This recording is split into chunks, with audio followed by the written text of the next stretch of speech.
Muy buenos días. Ni corrupción ni financiación irregular a organizaciones públicas. El presidente del Gobierno ha dejado clara su posición sobre la sentencia del Supremo en la trama de los ERES. Un gobierno limpio e implacable contra la corrupción. Unas declaraciones difíciles de digerir y que volveremos a escuchar para poder analizarlas y sobre todo para cuestionarlas. Porque ante la desfachatez de tomarnos a los españoles por tontos, nuestra responsabilidad es demostrar que no es así. Pero no fue lo único en lo que se coronó. El acuerdo que pactó con el Gobierno de Cataluña para superar la desjudicialización de la política y reforzar las garantías fue la gota que colmó el vaso. ¿Garantías de qué?, nos preguntamos. ¿De darles ese ansiado referéndum a Cataluña? ¿De poder seguir blanqueando a ETA? ¿O de eso ya se encarga solito el nuevo fiscal general del Estado? Momentos muy difíciles donde el Gobierno apuesta por el borreguismo en su interés porque cada vez se aprenda menos con pruebas de madurez en los exámenes de selectividad.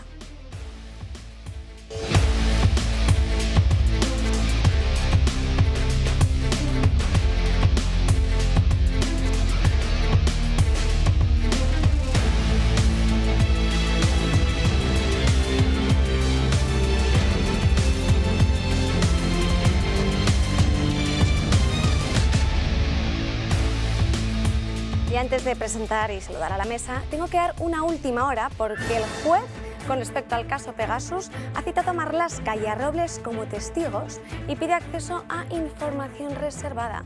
Esto lo veremos ahora en unos momentos, después de saludar en primer lugar a Inés Cañizares. Muy buenos días. Hola, buenos días, ¿qué tal?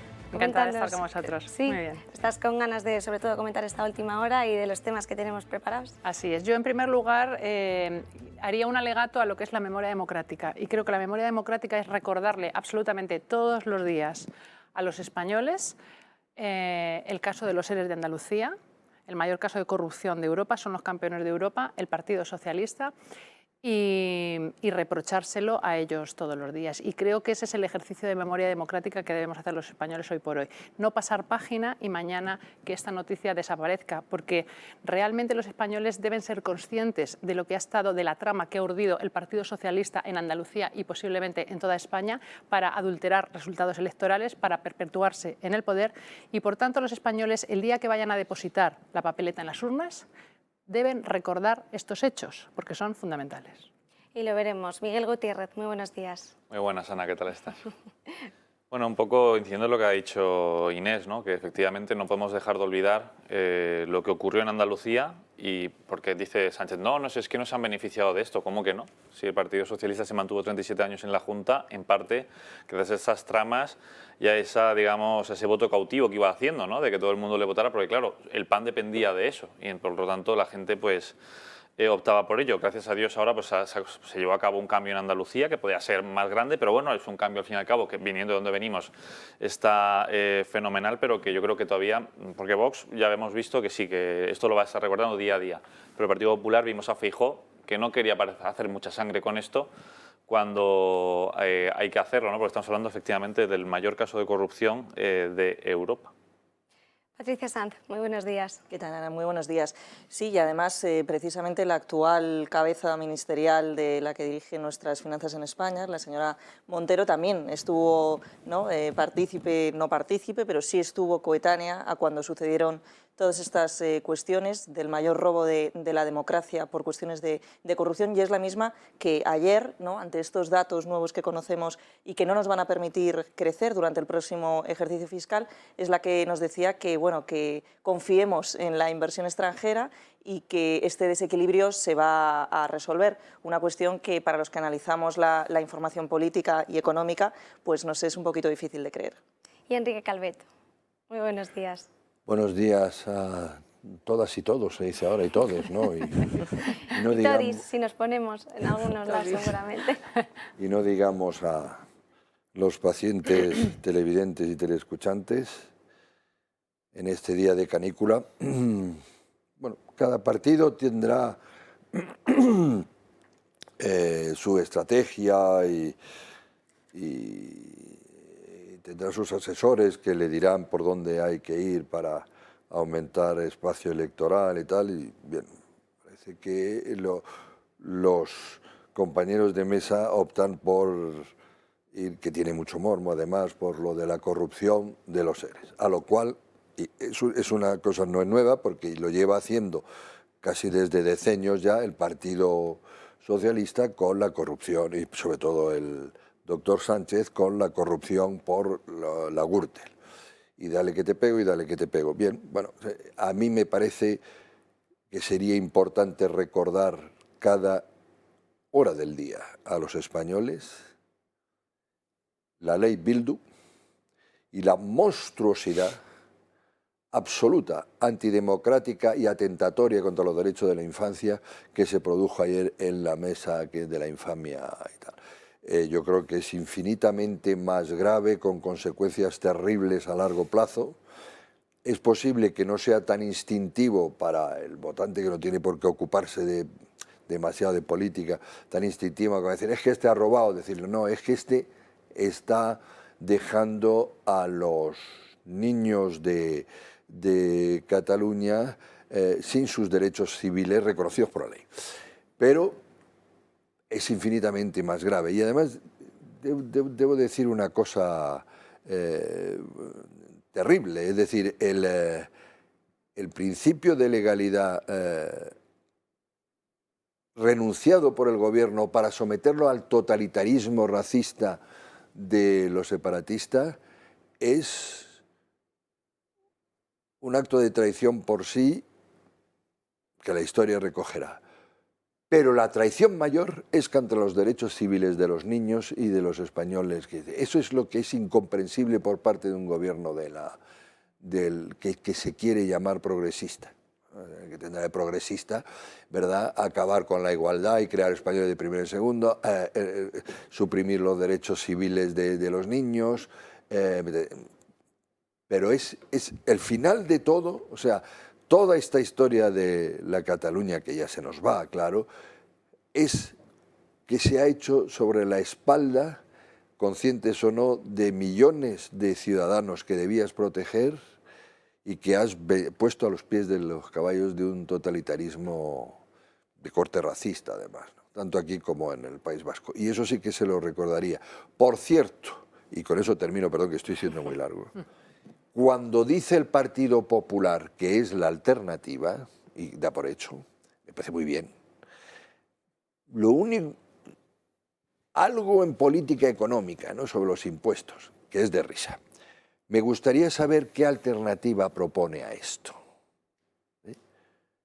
¿Qué va a hacer con el golpe de Estado permanente de Cataluña y sobre todo con los derechos civiles de los españoles que viven en Cataluña? Porque no lo ha dicho y me temo que no será una buena noticia.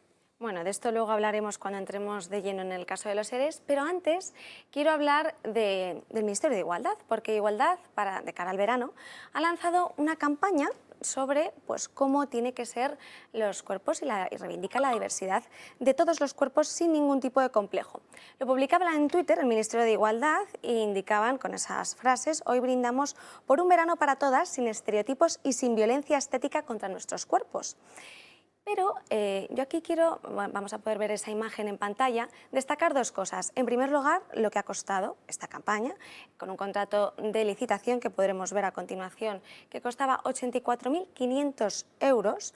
Es decir, esto en un primer momento se había adjudicado por 100.000 euros. El objeto, como se ve perfectamente, es para el servicio, para el diseño de la creatividad y de la producción de esa campaña, que en un principio, para que lo sepan, fue de 100.000 euros y que luego solamente se ha adjudicado 84.500 euros. Pero 34 o 84.500 euros. Pero si tiramos de hemeroteca, vemos que podemos, por ejemplo, porque este ministerio, la igualdad, depende obviamente de la ministra Irene Montero, prometió en el año 2015 una educación para evitar esa obesidad y sobre todo además hacía hincapié en que lo que prometía era como punto de inflexión en los espacios, en los centros educativos, exigir más polideportivos. Entonces me he encontrado con esta situación un poco choca, ¿no?, porque parece que se le olvida, mientras en el año 2015 promete unas cosas y basa su discurso en evitar esa obesidad, porque es algo que perjudica a los jóvenes. Por otro lado, este año está haciendo esa campaña que vemos de cara al verano. Pues no solo el feminismo actual vulnera la presunción de inocencia y vulnera también la igualdad entre todos los españoles, entre hombres y mujeres, sino que también es un gran negocio, como lo vemos, ¿no? Porque por hacer un cartelito, una creatividad, que aquí hacemos todos los días creatividades en esta televisión, 84.500 euros. Y bueno, eso por no mencionar la enorme cantidad de subvenciones que se dan a asociaciones feministas que lo único que hacen es eso, enfrentar a los hombres y a las mujeres por los cauces que sean, porque cada vez van inventando nuevos, ¿no? Y pues eso que es un negocio, y ya no solo lo que decía ayer, ¿no? Cuando comentamos un poco también este tema, Ana, que no solo es que esté intentando justificar el Ministerio de Igualdad su acción con chorradas, porque lo son chorradas, ya ves tú, hablando ahora de violencia estética. En fin. Y también se ha querido pronunciar con respecto a esto, ha sido Vox, que ha reaccionado a esta campaña en redes sociales a través de un tuit en su cuenta oficial, que a ver si lo podemos ver, pero mientras tanto me gustaría saber por este lado de la mesa qué opináis sobre esta campaña. Pues en primer lugar yo opino lo que estamos viendo ahora mismo en la pantalla, es lo que te iba a decir, ¿no? Que hay que cerrar el Ministerio de Igualdad, pero vamos, no lo decimos ahora, lo llevamos diciendo desde que se implantó el Ministerio de Igualdad, porque efectivamente el Ministerio de Igualdad en primer lugar fue una concesión a los comunistas por parte de Sánchez, y en segundo lugar porque es un ministerio inútil que lo único que hace es colocar amiguetes y gastar dinero, porque ahí no se defiende el feminismo como lucha histórica de las mujeres por conseguir derechos, que ha sido fundamental. Esto no es, esto es embrismo, y este embrismo lo único que hace es enfrentar a hombres y mujeres, o enfrentar homosexuales con heterosexuales, es decir, colectivizar, estabular a la gente, ponerle una etiqueta y generar problemas donde no los hay. Y con este tuit que hemos visto y con esta campaña lo que está haciendo es tratar de generar un problema donde no lo hay, porque que yo sepa, en este país donde hasta ahora había libertad, porque ahora yo creo que cada día hay menos con este gobierno, que está continuamente vulnerando los derechos fundamentales, como bien ha dicho Enrique, en muchísimos ámbitos. Que yo sepa, hasta ahora a la playa cada uno puede ir como le dé exactamente la gana, cumpliendo con unas normas no estéticas porque yo esté más o tenga más o menos peso, o sea más guapa, más fea, o más alta o más baja, no, es decir, unas normas de conducta y de respeto hacia los demás. Es decir, yo no me puedo ponerme a pisar la toalla de tal, o no puedo estar desnudo en una playa que no sea nudista, es decir, ese tipo de cosas. Que nunca nos han tenido que recordar ni hacer ninguna recomendación. Claro, pero es que no somos idiotas, es que somos... Flacos contra gordos ahora, o sea, ya es un nuevo colectivo. Así o sea. es. Efectivamente, intentan colectivizar, y fíjate, Inés ha indicado, muy bien indicado, ¿no?, que esto ha sido traído por gobiernos socialcomunistas, pero sin embargo hemos visto cómo ahora en Andalucía, que el Partido Popular ha obtenido una mayoría absoluta, bueno, pues también ha mantenido la rúbrica de igualdad, ¿no?, en esa consejería, pudiendo haberlo modificado por familia, ¿no?, como por ejemplo pedía Macarena Olona con el partido político de Vox. No podemos olvidarnos que la obesidad en España es un grave problema. De hecho, bueno, pues hubo un estudio del gobierno, precisamente, el estudio Aladino famoso, ¿no?, que es el que analiza la situación de la obesidad entre nuestros niños, que decía que más del 40% de nuestros niños de entre 6 y 9 años sufren sobrepeso u obesidad. Y además también, a partir de datos del Instituto Nacional de Estadística, se puede observar cómo desde los años 80 hasta la actualidad, la obesidad no solo es una cuestión infantil, sino que también es una cuestión de todos los españoles, con independencia de cuál sea su edad, habiéndose incrementado en más de un 30% tanto en varones como en mujeres. Por tanto, estamos hablando de una cuestión que no solo no se debería hacer este tipo de campañas, más allá del despilfarro, ¿no?, de dinero público para las arcas públicas que ello supone, sino que es un problema que sufrimos los españoles. Ya no solo encabezamos tasas de desempleo juvenil o incluso a nivel nacional con independencia del sexo o de la edad, sino también somos el cuarto país a día de hoy, a fecha presente, julio 2022, de toda la Unión Europea con mayor obesidad infantil. Y esto sin duda es algo, porque ya lo dicen los expertos, ¿no?, que esto conlleva pues, otros problemas físicos, la diabetes, los problemas cardiovasculares. Es un problema que hay que atajar y que, lejos de todo ello, hay que hacer estas graves inversiones de casi 100.000 euros. Calvet, ¿algo que añadir? Sí, hombre, no, sí, vamos a ver, bueno, estando de acuerdo con lo que he oído, hay varios temas. Primero, hombre, evidentemente este ministerio, que además no es de igualdad, sería de discriminación positiva hacia minorías, más bien. Pero bueno, este ministerio pues es un invento, su razón de ser es política, evidentemente. Y lo que sí pueden haber moderado un poquito su financiación y su capacidad de gasto. Pero vamos, está claro, eso no hay duda. ¿Por qué? Porque de esto de la obesidad, tanto de la campaña anterior como quien se tiene que ocupar es el Ministerio de Salud. Evidentemente, es un problema de salud. A mí me encanta que se ocupen de los gordos, porque voy a dejarlo en que soy preobeso, pero claro, al lado del fideo claro, con perdón, en fin, pero vamos, nunca ha habido problema en este país porque los obesos vayan a la playa, ¿eh? Eso. Pero fíjate, Enrique, que has hecho una matización muy importante, no has hablado de discriminación positiva. Bueno, el derecho español, y yo creo que en esto estamos de acuerdo, yo creo que una gran mayoría social, sí que permite la discriminación positiva en algunos casos. Por pues el supuesto. acceso de personas minusválidas hacia los supuesto. empleos, minorías a lo mejor por cuestiones étnicas que ha sido históricamente. Pienso, por ejemplo, en el hecho de la población gitana. Esto es algo que, bueno, pues todos estamos más o menos de acuerdo en que necesitan una especial atención. Pero incluso hay las una diferencia mujeres, entre esa discriminación positiva y, como decía Inés, la colectivización. Pero Y ahí donde yace pero, el verdadero pero problema. incluso de las mujeres, el derecho, por ejemplo, las cuotas no son ilegales, podrán gustar o no, pero ni son ilegales ni son anticonstitucionales. O sea, sí parece simplemente la cuota de las mujeres, etcétera, aunque después son debatibles socialmente y políticamente, y no me meto en el debate, pero las que ya existen, las leyes cremallera y todo eso, nadie ha dicho que se podía haber discutido, ¿no? Es decir, porque pero estoy de acuerdo con Patricia, pero en este caso es un problema de salud que no tiene nada que ver con la igualdad. Además, yo nunca he visto, en fin, no sé si una persona aparece en la serie de miscelánea y de perros, como dicen los franceses, perros atropellados, que dice, este gordo no fue aceptado para ser, digamos, locutor de televisión, porque claro, vaya ejemplo que tenemos aquí de obesidad, locutor de televisión y protesta porque no le quisieron por gordo. Nada, de risa. En este país no ha habido nunca una persecución ni una tal. Claro, pero lo que sí, por ejemplo, no da risa, Calvet, es con lo que nos hemos encontrado en Sevilla, porque, por ejemplo, lo indicaban que Coco Robato, que ya no puede ser senador por la nueva ley de igualdad, que es lo que ha forzado a elegir a Vox una senadora en lugar del jefe de campaña de Macarena Olona. ¿Por qué? Porque como esto iba por orden, el PP y el PSOE ya habían elegido candidatos, en su mayoría eran hombres.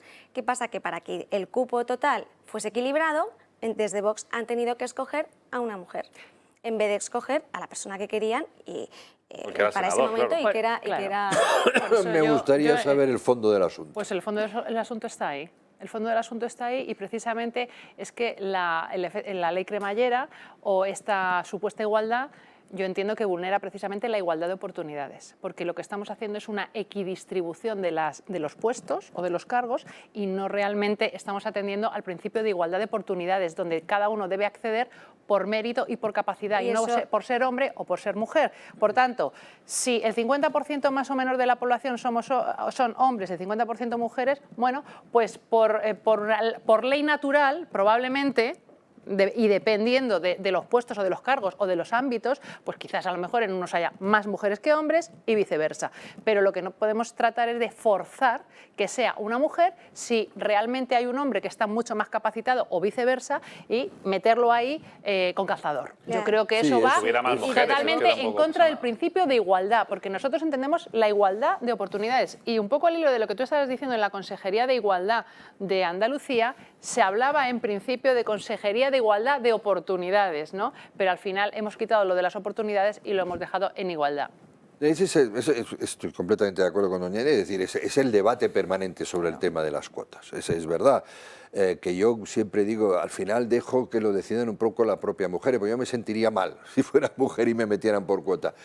Pero es verdad que hay una gran masa crítica de personas e incluso de pensadores que piensan que sí, que es bueno porque hay que forzar las cosas, visto el techo de cristal, la barrera y tal. Bien, yo en ese debate pues no me meto mucho, pero lo que estoy diciendo es que, o lo que ha dicho doña Patricia, es decir, hasta ahora la jurisprudencia y la justicia española no se ha pronunciado en contra de esa discriminación positiva que son las cuotas. A mí lo que me parece peligroso e incluso contradictorio es que ahora mismo, bueno, pues empezamos por ahí, pero como resulta que hay 14.230 géneros, aunque lo dejemos en 25, habrá que hacer una cuota para trans, una cuota Ya para está no hecha, binarios, ya está hecha. una Está hecha. cuota para queers, una cuota para rubios, una cuota para... Entonces, mucho cuidado con esas cosas, ¿no? Pero, mucho cuidado con esas Un cosas. poco en alusión a lo que acaba de decir, si me permites, Por favor. la semana pasada se publicó en el Boletín Oficial del Estado, creo que fue del Ayuntamiento de Zaragoza, había una convocatoria para bomberos y no recuerdo exactamente qué funcionarios más y tal, y entonces se reservaba una plaza para, creo que para personas con discapacidad y una plaza para transexuales.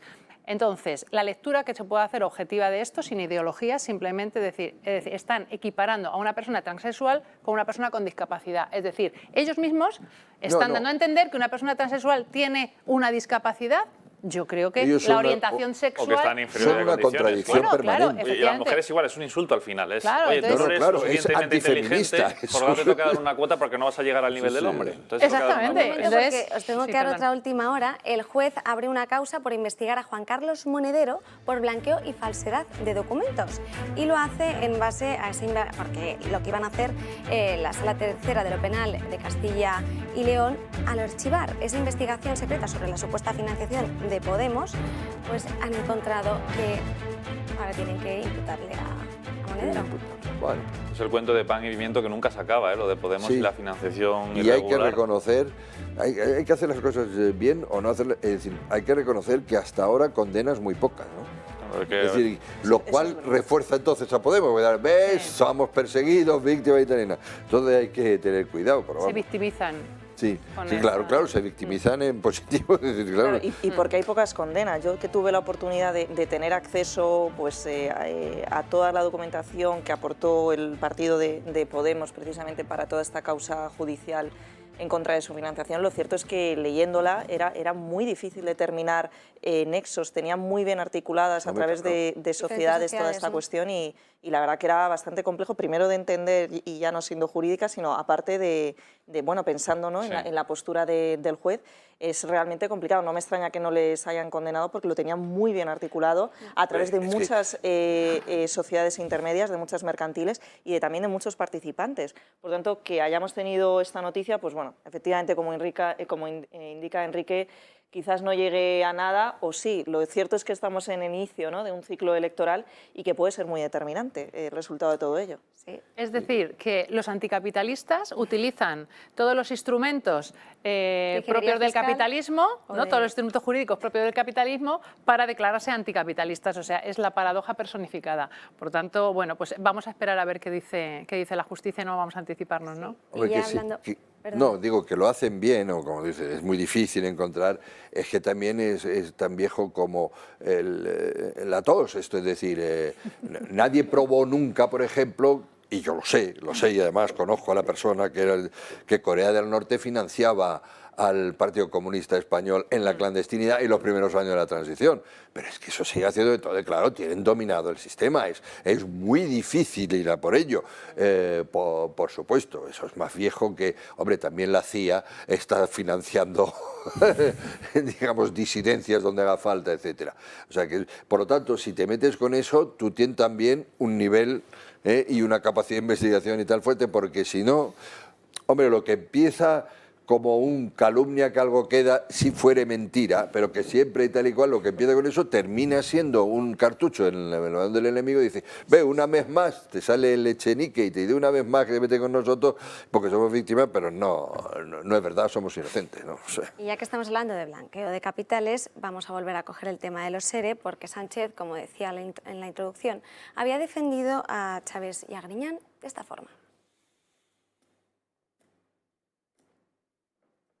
Bueno, vemos que tenemos un problema, no lo encuentran, pero simplemente es en relación a lo que he explicado antes, es el tema de volver a rectificar el que no se han querido llevar ni un solo céntimo, en que al final ha sido un gobierno limpio contra toda corrupción, cuando habéis visto que, bueno, que es lo que luego quiero comentar, a lo mejor por corrupción no, pero sí están imputados por malversación y por prevaricación. Bueno, pues es corrupción Es la al final. corrupción. Claro, o Es sea, la al final. conclusión. después es de que prevaricar. sí, un poco le está intentando como limpiar su imagen, ¿no? Limpiar la imagen de Chávez, Griñán y, bueno, y de los 20 y tantos altos cargos, ¿no?, de la Junta que también han sido condenados. Pero es que dicen que no se ha llevado ni un céntimo, que no se han lucrado personalmente. Ya, pero es que lo que han lucrado es al partido, que se mantenía, como decía al principio del programa, gracias a estos entramados que creaban en el poder de Andalucía. Pero yo creo que sería mucho más lógico, pues eso, si ya te condenan y todo, pues oye, rectifica, ¿no? Oye, pues sí, efectivamente se ha hecho las cosas mal, no, huida hacia adelante.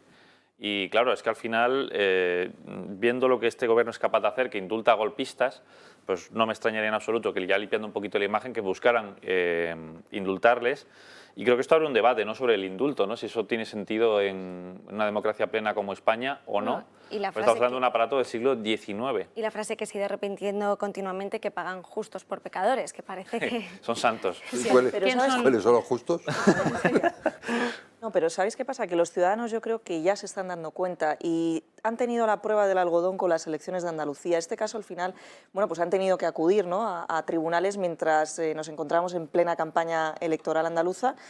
Y al final ha habido un voto de castigo que yo incluso lo calificaría de histórico. Hemos visto cómo personas sistemáticamente, históricamente de izquierdas han llegado a votar al Partido Popular o a Vox en las pasadas elecciones autonómicas. Estamos hablando de delitos muy graves, malversación, prevaricación, a veces nos suenan como términos jurídicos muy etéreos, pero lo cierto es que son utilización indebida de fondos públicos y además la utilización indebida por el puesto que ejerce, es decir, que hace uso de que se encuentra en la administración pública, que representa a la administración pública. Tenemos exactamente esa definición de malversación, que está en el Código Penal, definida en los artículos 432 a 435, en la que se establece que es un delito especial de apropiación indebida, que es lo que decía Patricia, del patrimonio público, o administración desleal del mismo, que solo puede cometerse por una autoridad o funcionario.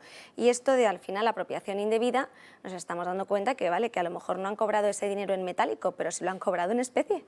Y al final es la misma forma de cobrarlo. 680 millones de euros. Una barbaridad, ¿eh? Yo creo... Y montaron una moción de censura por mucho menos. Mira, el Partido Socialista en el año 2015 presentó una proposición no de ley en el Congreso de los Diputados diciendo, y además quien la presentó luego fue juzgado por corrupción, quien la defendió, quiero decir,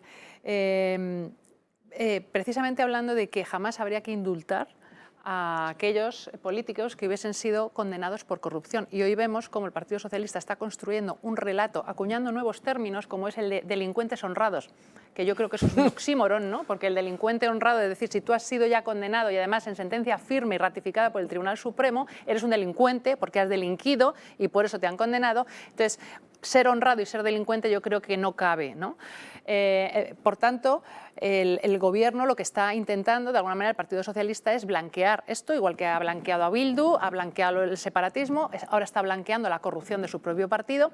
Y es que yo creo que esta corrupción, más allá de los 680 millones de euros que la señora María Jesús Montero ahora seguramente que querrá tapar subiendo los impuestos a los españoles y dirá, bueno, yo cuadro las cuentas, porque ella, chiqui, 1.000 millones no son nada, lo hace rápidamente. Te subo los impuestos a las eléctricas, a la banca, no deflacto la tarifa del IRPF y ya cubro los 680 millones. Bueno, pues en esta situación, efectivamente, el Gobierno lo que está pretendiendo es blanquear a estos delincuentes y, lógicamente, para indultarlos, ¿no? Pero lo que quería decir realmente es que a mí me parece que más allá de del dinero estafado a los andaluces y, por tanto, al conjunto de la sociedad española, aquí lo que se ha producido es un ataque frontal a las bases de la democracia, porque precisamente han utilizado sus cargos públicos y sus puestos de poder para llevar a cabo una compra de voluntades, tener un voto cautivo y perpetuarse en el poder. ¿Qué más lucro hay que poner de manifiesto? Es decir, ese es el mayor lucro, porque si tú al final lo que estás utilizando son las instituciones del Estado, el dinero público, para comprar lo más poderoso que hay en una democracia, que es el voto libre del ciudadano, estás cometiendo el mayor delito que se puede, estás perpetrando el mayor delito que se puede cometer contra la democracia, que es precisamente un poco lo que tú decías antes también. Este es un caso ya no por el dinero, no es la corrupción por el dinero, que es importante, por supuesto, sino porque va directamente al corazón de la democracia, porque tú estás comprando un voto y en una democracia el instrumento más poderoso es el voto libre y aquí no había voto libre, estaba un voto condicionado y por eso, además se han ido a Andalucía, el mayor granero de votos que existe en España, que supone el 20% del censo electoral. No se han ido a una comunidad pequeña, no, a Andalucía. Por tanto, yo creo que esto, como he dicho al principio, hay que recordárselo todos los días a los españoles y reprochárselo absolutamente todos los días al Partido Socialista hasta que acabe la legislatura. Y además, el Partido Socialista está gobernando España después de una moción de censura en la que enarboló la bandera de la limpieza y la lucha contra la corrupción. Y hoy en sus filas hay no sé cuántas personas, porque están Chávez y Griñán y toda la corte que les rodea, que no recuerdo qué número exactamente son de personas, y estos son delincuentes honrados. Y les vamos a escuchar ahora, si lo tenemos antes de las declaraciones de Pedro Sánchez, porque de verdad que hay que escucharlas. Que el señor Chávez y el señor Griñán dimitieron de sus responsabilidades políticas hace más de un lustro. Ni tan siquiera han sido acusados de haberse lucrado, ni haberse llevado un céntimo de euro, ni, por supuesto, haber financiado irregularmente a organizaciones políticas. Es un gobierno limpio, es un gobierno que ha sido, en fin, implacable contra la corrupción y por eso pues hemos condenado siempre los comportamientos, en este caso, de quienes se aprovecharon de un mecanismo aprobado por un gobierno, el gobierno andaluz, el Parlamento de Andalucía, que ayudó a cientos de trabajadores y a empresas en momentos de muchísima dificultad y que, en todo caso, ni Chávez y Griñán se puede afirmar que hayan, en fin, tenido nada que ver en relación con lo que antes he señalado. Calvet, no, te he pero dejado con la palabra en la boca. eso hay que tener cuidado porque, vamos a ver, yo tengo dificultades a veces en hablar de esto porque conocí mucho y además me unió una amistad, que no sé si la mantiene, con uno de los dos interfectos. Conozco algún que otro personaje de toda la lista que ha sido condenada y algunos, que no voy a decir evidentemente, pero son auténticos sinvergüenza. No, en mi opinión, no es el caso de Manolo Chávez, con el que trabajé codo con codo muchos años y en fin, y de todo, y jugué al frontón y estas cosas. Pero, y él no ha sido acusado de malversación, pero está Griñán, que conocí muy poco y además solo profesionalmente, y él ha sido acusado de malversación. Entonces hay que tener cuidado porque en efecto no es lo mismo. En cuanto al atentado contra la democracia, bueno, la compra de votos se sigue haciendo, se sigue haciendo y de manera permanente. O subir alocadamente el salario mínimo interprofesional, que es a la postre, ¿no? O sea que, pero bueno, no, lo que me preocupa, vamos, lo que yo creo que es muy... lo que se dice del delincuente honrado, de hecho lo reconoce la legislación española, vamos, la jurisprudencia, que es lo que se llama el ánimo de dolo o no ánimo de dolo. Jesús Gil, que en paz descanse aunque no se lo merezca, siempre él fue responsable de la muerte de una barbaridad de ciudadanos, porque se cayó un techo, pues porque no había hecho las cosas según la ley, y él decía, sí, pero...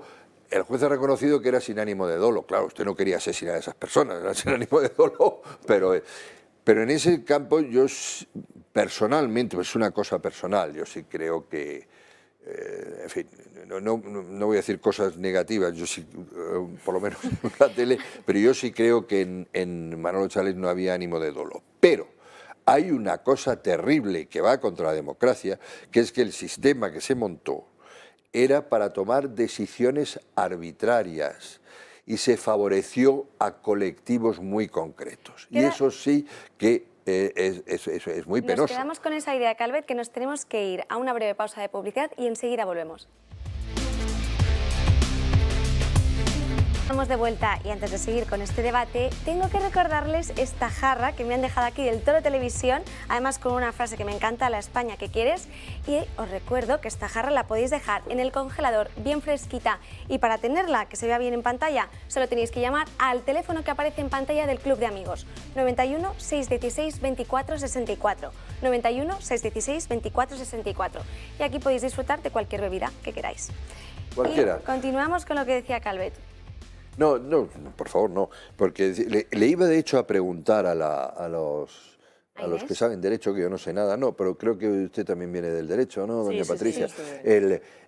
Los 15 años de inhabilitación, que en efecto, ¿no?, sobre todo una cosa moral, ¿no?, pero los 15 años ha sido por in negligendo, como ha dicho usted, puede decir porque un mariscal no puede decir no, la culpa es del cabo primera, no, usted ha perdido la batalla, ha sido negligendo, o ha sido también por es decir, prevaricación, es decir, arbitrariedad en las decisiones, porque ahí sí hay ánimo de dolo, es lo que estaba diciendo, porque se ha despistado, porque era el uso en aquel momento, por lo que sea, con buena intención, pero sí ha favorecido arbitrariamente y sin pasar por los controles necesarios, pero eso sí es evidente, ¿no?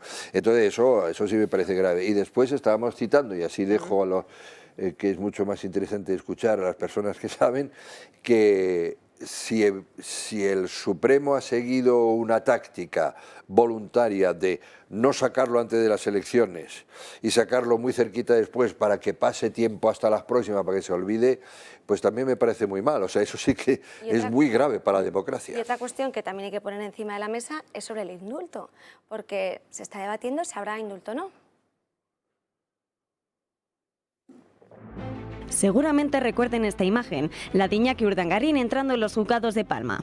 El exmarido de la infanta Cristina entró en prisión por cometer delitos de malversación, prevaricación contra la administración y la fiscalidad y por tráfico de influencias en el caso NOS. Condenado a 5 años y 10 meses de prisión, cumplió apenas 4 en las cárceles que él mismo escogió. En marzo obtuvo la condicional, por lo que quedó suspendido de cualquier otra vista judicial. Y también recordarán a Rosalía Iglesias, la esposa del extesorero del Partido Popular, Luis Bárcenas, imputada por su implicación en la trama Gürtel. Ingresó en 2020 en la cárcel de mujeres de Alcalá Meco para cumplir con una condena por blanqueamiento de dinero de casi 13 años de prisión. 2 ejemplos que dejan de manifiesto que con la justicia hay quienes cumplen, pero también quienes pretenden quedar impunes de sus responsabilidades. Este es el caso del expresidente andaluz José Antonio Griñán, que ha sido condenado a 6 años y 2 días de cárcel por el alto tribunal, y todo ello por su implicación en la mayor trama de corrupción política vista en la historia de España. Su defensa insiste en que la sentencia es claramente injusta, incluso el mismo presidente de Castilla-La Mancha. No conozco los argumentos de la Fiscalía, pero tengo una convicción absoluta de que el señor Griñán es una persona íntegra desde el punto de vista moral, que nunca ha jugado a llevarse un duro.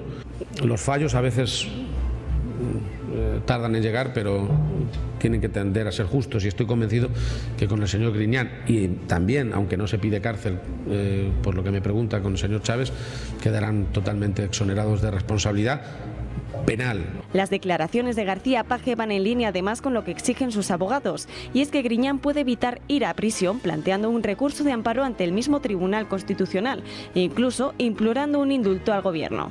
Esta sería la última alternativa en la que alegarían los criterios de edad del afectado y los años de servicio público para evitar ir a la cárcel. La cuestión en este punto es si el mismo Pedro Sánchez puede o no conceder el indulto a un presidente de su propio partido por participar del reparto ilegal de millones de euros de dinero público. Bueno, de hecho el otro día conocíamos las declaraciones de la portavoz del Ejecutivo, Isabel Rodríguez, donde se escondía un poco a la hora de ser clara y transparente si iban a ofrecerles indulto o no, porque todavía no conocían los fundamentos jurídicos de la sentencia, ni tampoco la argumentación de la misma o los votos particulares si los hubiera. De todas maneras, y sigo, porque es una pregunta, con 76... Luego le doy la palabra a Inés, que estás acaparando mucho este debate. Con 76 años en España nadie entra en prisión, yo creo, hombre, salvo un delito de sangre fuerte, ¿no? No sé, a partir de los 70 años... Seguro que algún caso habrá. Es un Inés, mito, es un mito. Bueno, yo no soy licenciada en Derecho ni especialista en Derecho, conozco algo de Derecho, soy economista. Bueno, eso pues dice, entonces como yo. Eso dice mi título universitario. Bien, bueno, al margen de bromas, yo quería decir que realmente creo que más allá del análisis jurídico que se puede hacer de la sentencia del Tribunal Supremo, el Tribunal Supremo aquí no está juzgando. El Tribunal Supremo lo que está diciendo es si la sentencia de la Audiencia Provincial de Sevilla se ajusta a derecho o no se ajusta a derecho. Bien, por tanto, estos señores ya están juzgados y están condenados. Sí. Y yo creo que está claro que hay una sentencia de más de 600 folios donde recoge absolutamente todos y cada uno de los detalles, y creo que eso no es discutible porque además fue una sentencia unánime. Ahora bien, Estamos ahora en el Tribunal Supremo y efectivamente habrá 2 votos particulares, precisamente de 2 jueces progresistas. Qué casualidad, ¿verdad? Bien, yo no voy a poner aquí en tela de juicio a la justicia, pero bien, vamos a ver qué dicen esos votos particulares, pero vuelvo a repetir, el caso no se está juzgando, el caso ya está totalmente juzgado. Y en cuanto al tema de los indultos, lógicamente ya lo estamos viendo, están construyendo el relato para precisamente, de alguna manera, exculparle y considerarle como no delincuente, como una persona honesta, como una persona íntegra. Pero yo creo que el Tribunal Constitucional, en este sentido, yo creo que ya tiene doctrina consolidada y yo creo que cuando son más de 5 años, normalmente no admite este tipo de recursos de amparo y demás. Entonces aquí estamos hablando que son 6 años y 2, creo, es lo que yo he... ¿Pero con qué constitucional se va a encontrar él? ¿Qué ha pasado con los catalanes?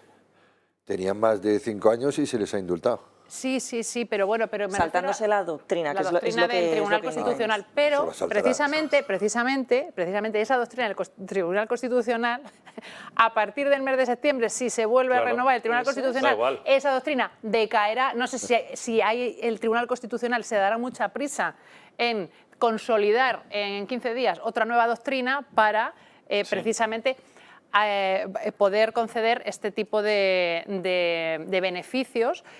Y otra cosa, es decir, si aquí estamos hablando de precisamente modificar la composición del Tribunal Constitucional y hemos visto cómo el Partido Socialista... Es que esto es una trama urdida por todos los sitios y por todos los frentes. El Partido Socialista ha presentado hace unos días en el Congreso de los Diputados una modificación de la norma para hacer una norma a su medida para que luego puedan utilizarla y aplicar indultos. Eso es dar un golpe de Estado, pero desde la Moncloa, así de claro. Lo que pasa es que, bueno, esta gente no tiene escrúpulos y Pedro Sánchez es un tirano. Hay que recordar que en el año 2015 el PSOE ya pedía que los indultos se eliminasen, que era algo que exigía incluso la ciudadanía. ¿Y queréis saber qué partido es el que más indultos ha otorgado y el gobierno de quién? Si lo vemos en pantalla podemos ver perfectamente que fue Aznar. Dio 139 indultos durante los años 96 al 2004, seguido de Zapatero, que dio 62 indultos del año 2004 al 2012, Mariano Rajoy 16 y Sánchez, bueno, que ha dado 4 indultos. Solo por corrupción. Sí. No el resto. Y a Sánchez porque le ha por corrupción. Por corrupción, que claro, eso es una medida de Vox, de hecho, una cosa de las que plantea es que no se puedan dar delitos, o sea, no se puedan dar indultos si la condena es por corrupción. Yo lo llevaría más lejos, no se puedan dar indultos, o sea, derogar esa ley, porque no me parece lógico que en un Estado de Derecho o en una democracia plena que nos decimos que la justicia es mejorable, vale, pero si consideramos que nuestro sistema judicial es firme y está sano, digamos, y van a salir de ahí, digamos, sentencias bien hechas, digamos, al final que se han hecho las cosas bien, que la justicia funciona, pues ¿por qué tenemos que andar para que el poder político pueda, no, es que este es amigo mío, a este lo indulto? Que es lo que estamos viendo, o como se vio con los golpistas de Cataluña, no al final que por los 13 votos de Esquerra Republicana, pues al final se indulte a alguien que ha dado un golpe de Estado algo tan grave, ¿no? Por tanto, yo creo que es totalmente anacrónica esta medida y que debería de derogarse completamente, no solo para ciertos tipos delictivos. A ver, la figura del indulto, y no puedo estar más de acuerdo, tenía pues todo el sentido, ¿no? Al inicio de la redacción de nuestra Carta Magna de 1978 nos encontramos en un momento histórico pues, en el que, digamos, ¿no? Pues, había que unir a los dos bandos, así era. Por ello se dio ciertas excepcionalidades a ciertos territorios de España, se permitió poner las bases para la creación, y esto aquí hay un largo debate, ¿no? Pero para la cuestión de la variante DONT, para la ley orgánica que hoy regula la forma en que valen los votos de los españoles y tantas otras cuestiones, pero estoy de acuerdo en que hay ciertas figuras que es el momento de revisar, precisamente por la mala utilización que están haciendo los cargos públicos de esta figura de esta potestad de gracia, ¿no? que dispone el Estado. Juana Rivas, es que, madre es puramente mía. partidista. Además, Podemos fue, o por cierto, no solo Vox, Podemos ya lo dijo, Irene Montero hizo unas declaraciones, ya no recuerdo qué año, a través de un tuit, en la que lo mismo, proponía que se modificase la ley y que no se admitiesen los casos de corrupción en el indulto. Y ahora forman parte de un gobierno que tiene toda la pinta, por estos dos votos particulares que van a servir de base para redactar el indulto, de hacer lo contrario a lo que dijeron. Pero bueno, otra muestra más de cómo la izquierda vuelve a contradecirse. De hecho, sí, bueno, no, perdona, que perdona, quería... No. revisarlo estoy de acuerdo porque hay tantas... no empezaría por esa, pero hay tantas cosas que revisar. Estoy de acuerdo para suprimir el indulto. Me acuerdo lo que dijo creo que en esta misma silla incluso Jesús Trillo. Es demasiado drástico. Por ejemplo, las veces que se encuentra que la persona fue condenada a 30 años de cárcel y se demuestra que no fue ella y tal, pues acudir al indulto. O sea, yo creo revisarla y desde luego deshacerla de su politización, ¿no? Incluso, eso sí, suprimirlo del todo me parece no. Incluso yo creo que para situaciones de crisis o de emergencia es un instrumento político que conviene poder tener. Otra cosa, pero para su aplicación, pues a lo mejor hace falta que las Cortes del 2/3 se pronuncien, en fin, cosas de estas, ¿no? Suprimirlo del todo, no. Pero una mayoría parlamentaria no puede decir lo que es justo, lo que es injusto, o sea, lo que es ley y lo que no. Que eso es lo que están haciendo ahora con Cataluña, ¿eh? No es que las mayorías, el 80% de los... sobre eso quiero hablar cuando toque. Yo simplemente era puntualizar que, como bien has dicho, efectivamente, la primera proposición de ley que registró Vox en el Congreso fue esa, es decir, modificar el tema de la ley de indultos para excluir a todos aquellos condenados por corrupción. Pero modificar. Modificar no para... suprimir. No, suprimirlo, para cuestiones de corrupción. Y esa fue la primera ley que se registró. Hablando de cargos públicos, me quiero ir al fiscal general del Estado porque ha sido muy polémica su designación, sobre todo porque ha considerado que el delito por asesinato por parte de ETA a Miguel Ángel Blanco estaba prescrito.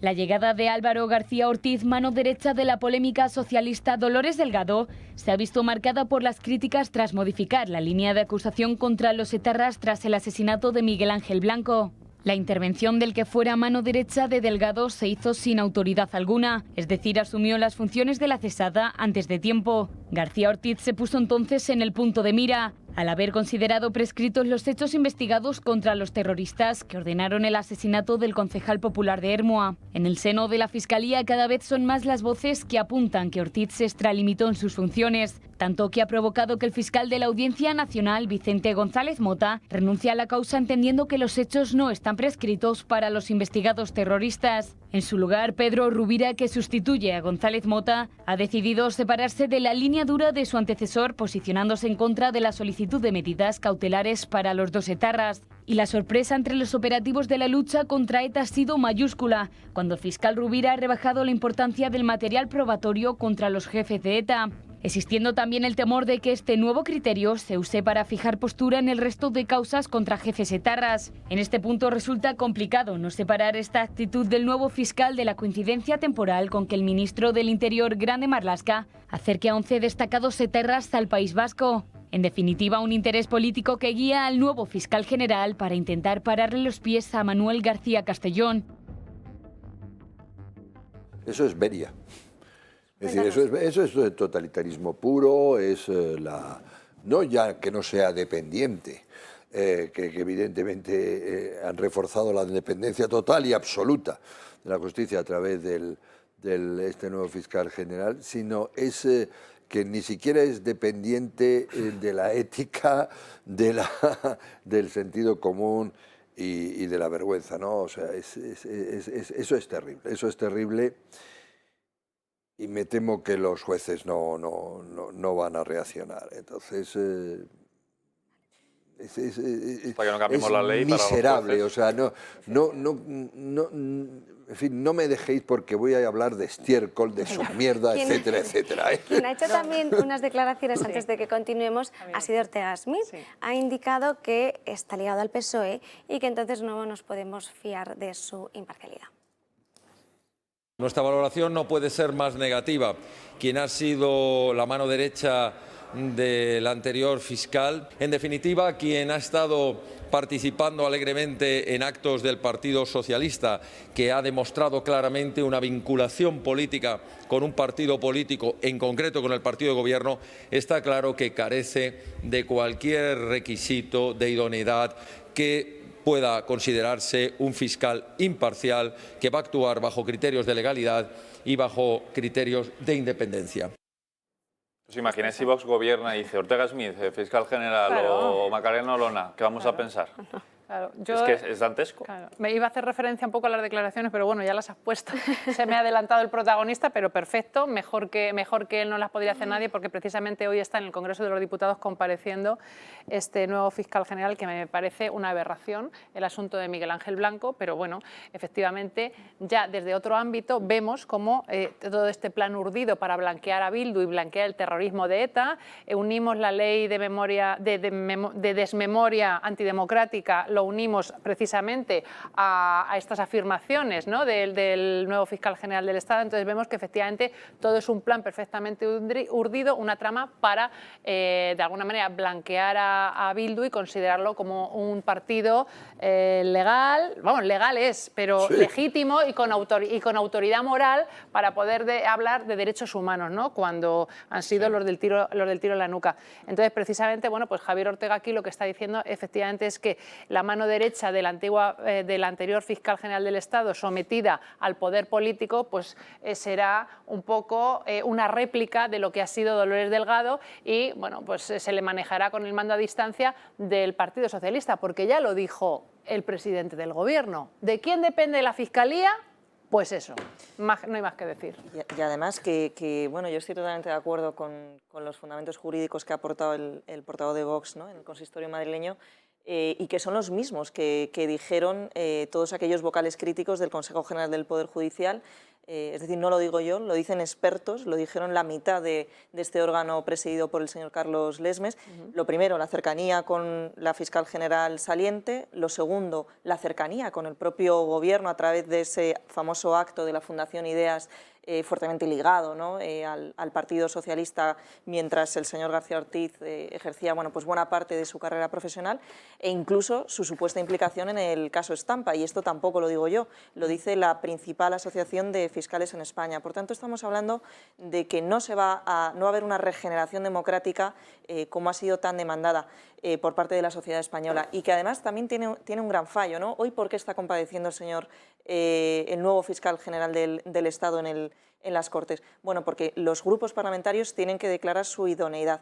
¿Pero de qué sirve, ¿no?, que esto sea un trámite preceptivo cuando no es obligatorio? Es decir, que la mayoría social, la mayoría de los españoles que votaron a unos y otros partidos, hoy pueden hablar a través de sus representantes en el Parlamento, y lo que digan da igual, porque se ha decidido desde arriba, que por cierto también contó, como no podía ser de otra manera, con el voto del presidente del Tribunal Supremo, del Consejo General del Poder Judicial, a pesar de no lograr la unanimidad, lo que pone de manifiesto pues que vamos a volver a tener un fiscal general oportunamente colocado, y me repito, aunque suene reiterativo, al inicio de un ciclo electoral para decidir sobre no pocas cuestiones que probablemente afecten al sentido de los votos de los españoles en 2023. Si puedo un segundo. Es que se me da una higa el proceso electoral.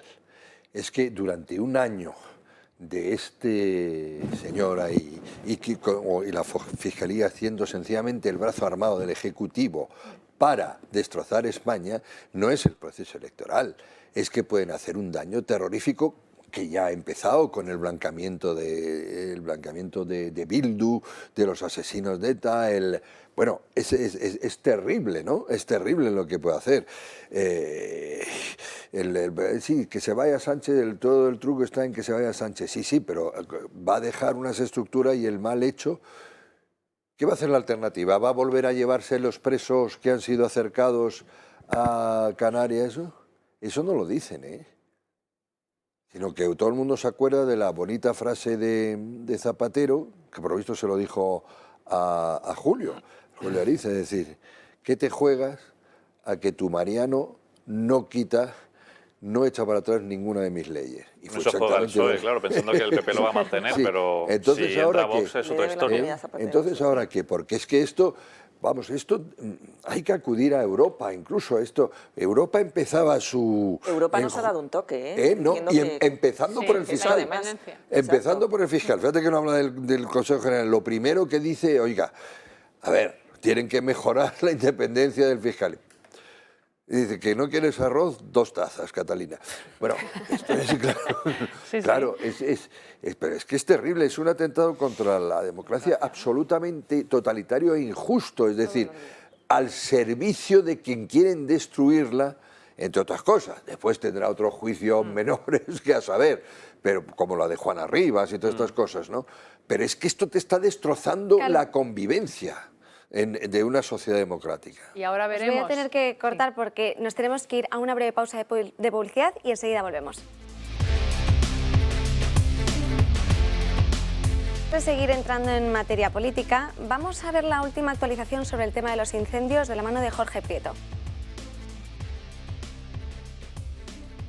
Sí, Ana, el fuego ya se ha hecho con más de 220.000 hectáreas en toda España. Parece que la situación mejora, pero todavía hay mucho que apagar. En Málaga, el Plan Infoca da por extinguido el incendio en Benavís. Por otro lado, el incendio originado el lunes en Ruidera, en Ciudad Real, ha sido mitigado gracias a la ayuda de decenas de personas y medios. En la misma provincia dan por apagado el fuego de Magalón, un incendio que fue detectado el lunes y cortó varias carreteras próximas al municipio. Por su parte, el incendio en la frontera de Zamora con Portugal evoluciona favorablemente y mantiene el nivel mínimo de peligrosidad. En Canarias, por otro lado, el incendio en Tenerife pierde peligrosidad y baja a nivel 1. A su vez, la situación en Galicia preocupa y el incendio de Castelo ha pasado a nivel 2 por la proximidad con las viviendas. Ya ha arrasado 65 hectáreas y diferentes medios intentan acabar con las llamas. Además, unas 28.000 hectáreas siguen ardiendo en Galicia en los diferentes incendios forestales.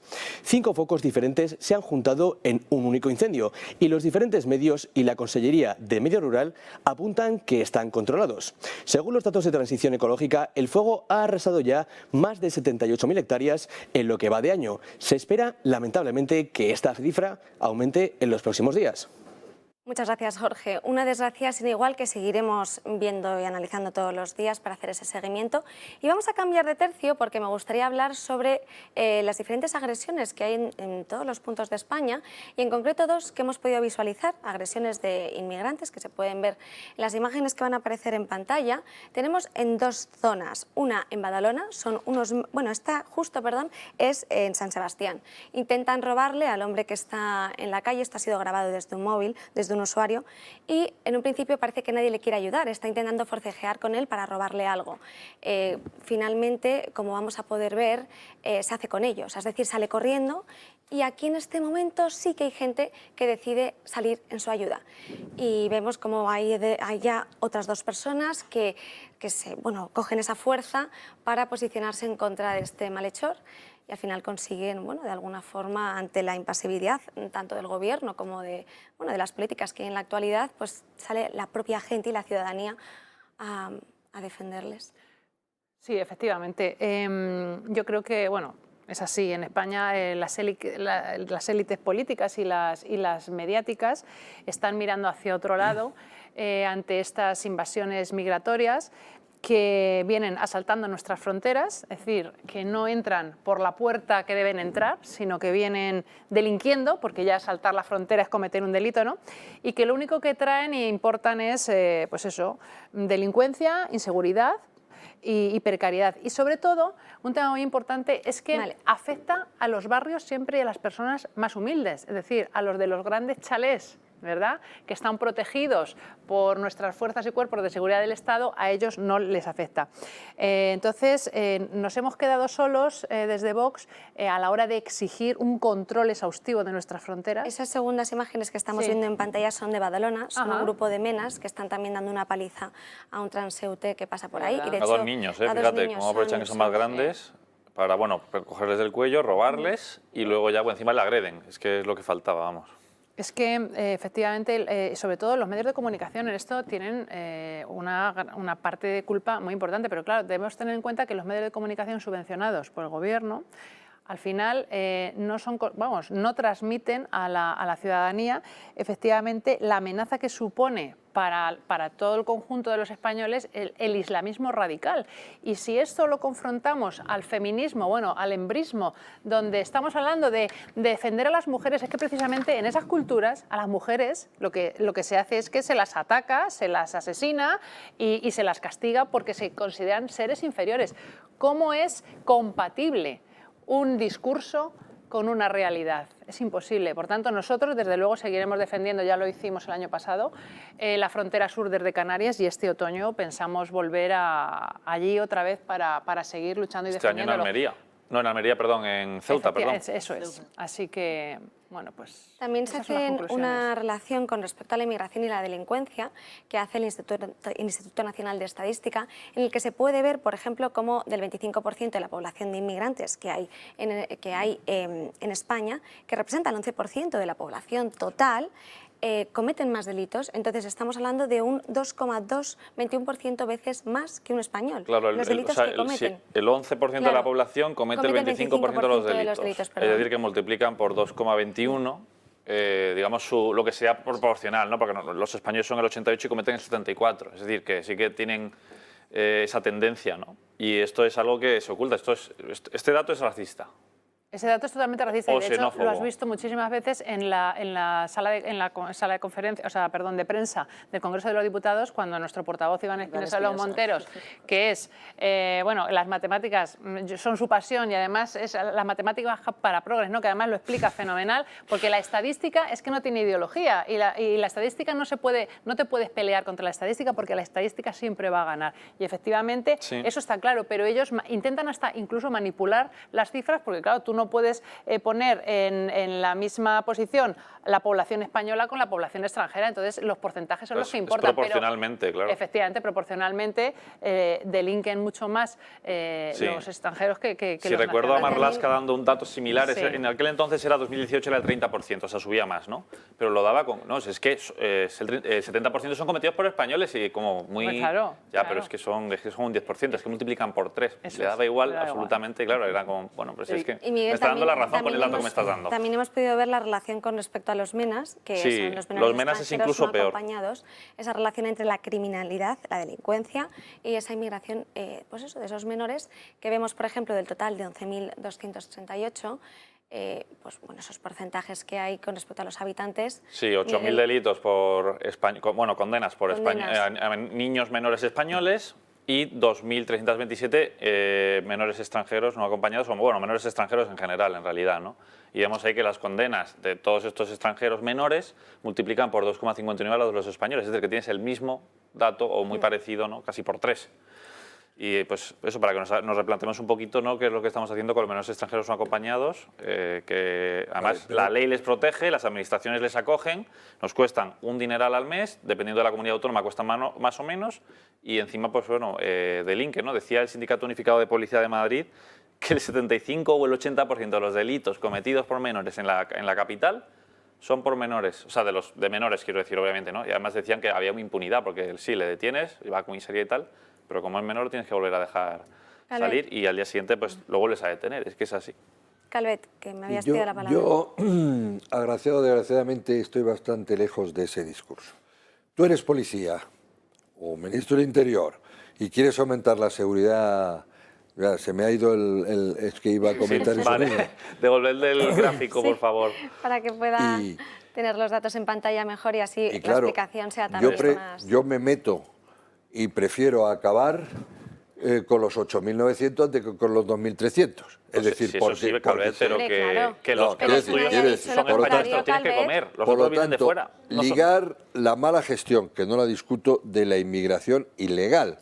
No sé si supongo que con los títulos hoy, pero eso no distinguen entre ilegales e ilegales, los meten a todos juntos. Bueno, pues no es ilegal, es la mala gestión de la migración, ¿verdad? Con el aumento, sin duda, el aumento de inseguridad en determinados barrios, me parece peligroso.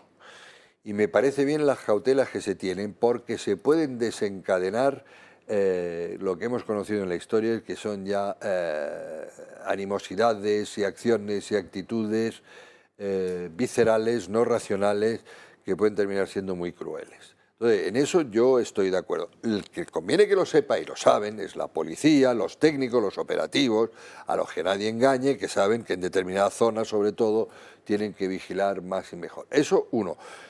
Y otra, en cambio, estoy completamente de acuerdo con doña Inés, ¿verdad? Sí. En el sentido de que cuando aumenta, y eso es lo que hay que intentar evitar, siempre, claro, cuando aumenta la inseguridad en una nación, es siempre los más pobres, la parte más baja de la clase media, los que lo pagan más, porque no se van a poder proteger y porque para ellos robarles el jornal es pasar hambre.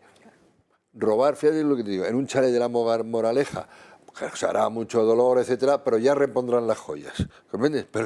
Entonces, en eso sí es verdad, por lo cual es muy importante. Y es muy importante además porque crea ese pánico populista. Ahora, ligarlo con un subgrupo concreto y además de una etnia concreta y además de una religión concreta, me parece que no, me parece que yo creo que son datos, habría que evitarlo. Y el INE lo pone muy bien porque puedes ver incluso, ya no solo extranjeros, sino de qué nacionalidad exactamente, o por una nacionalidad te pone africanos, pero si insistes en ese discurso termina diciendo es que el moro es un ladrón. Y los que más, cometen delitos son los africanos precisamente. El que es un ladrón es el delincuente, independientemente de la nacionalidad. Lo que pasa es que vemos que hay un foco que habla de un patrón. Y entonces precisamente estos datos al final, claro, ¿a quién perjudican? Al inmigrante legal honrado. Porque si sus... Hombre, claro, porque cuando creas, pues es como lo de los judíos y tal, los judíos había de todo tipo y tal, pero al final, ¿de qué eras culpa de ser? Es como ser ahora mismo castellano hablante en Cataluña. Y mira, un sueco, eres culpable. Enrique, un sueco rubio con los ojos azules nace en Suecia y tú te lo llevas a un país donde la delincuencia campa a sus anchas y tú le das una educación donde consideras que la mujer es un objeto o que puede ser de tu propiedad, y ese rubio con ojos azules que mide 1,90 m se viene a España como inmigrante y va a hacer lo mismo que uno que tenga el color de piel más oscura, el pelo rizado, los ojos negros. No es cuestión de etnia, ni es cuestión de origen, ni de raza. Es cuestión de educación y de cultura. Y hay culturas que entre sí son incompatibles porque no consideramos derechos humanos lo mismo. Es decir, la tabla por la que tú mides no es la misma. O sea, entonces, si partimos de esas consideraciones, llegamos a estas conclusiones. Y nosotros no estamos discriminando, ni hay racismo, ni hay nada de eso. No, no. Lo que está es un dato sobre la mesa, y es que aquellas personas que provienen de ciertas culturas que se basan en un paradigma y en una serie de normas distintas totalmente y opuestas a las nuestras, no hay compatibilidad, porque ellos, se supone que tú, si vas a casa de tu vecino, no irás a decirle a tu vecino, es que mira, como tu casa no me gusta la decoración, cámbiala, porque me tienes que complacer a mí. No, perdone, si usted viene a mi casa, usted tendrá que someterse a la ley igual que me someto yo, y usted tendrá que respetar estas leyes. Y si usted no está dispuesto a respetar estas leyes, entonces váyase a otro sitio donde su forma de ver la vida, de entenderla, y sus normas y sus principios se acomoden más pues a esto, ¿no? Entonces, nosotros de lo que hablamos siempre es de esto, no hablamos de raza, hablamos de cultura y de principios, y de someterse a la legalidad. Entonces, yo como española me tengo que someter a la legalidad, y un señor que viene de fuera no se tiene que someter porque pobrecito, porque claro, entonces van a decir que es que somos racistas. Si no es una cuestión de raza, es una cuestión de que todos somos iguales ante la ley y todos tenemos que comportarnos bien y cumplir la ley, simple y llanamente. Estamos llegando a acuerdos, además no hay más que comparar la inmigración china con la inmigración, podríamos decir, pues si es ya cuestión de cultura, pues musulmana o africana, ¿no? Claro, con la inmigración china no hay ningún problema, porque acatan las leyes. O si no, saben hacerlo muy bien, pero vamos, acatan la ley y no crean... Y además no son agresivos contra la cultura que le recibe. Bueno, ese problema es evidente que existe. Ese problema que en una parte de los inmigrantes de la otra cultura, otros sí acatan las leyes. De acuerdo, pero la solución es, en efecto, obligarles a acatar las leyes. Y, en mi opinión, cuando no la cumplen, no.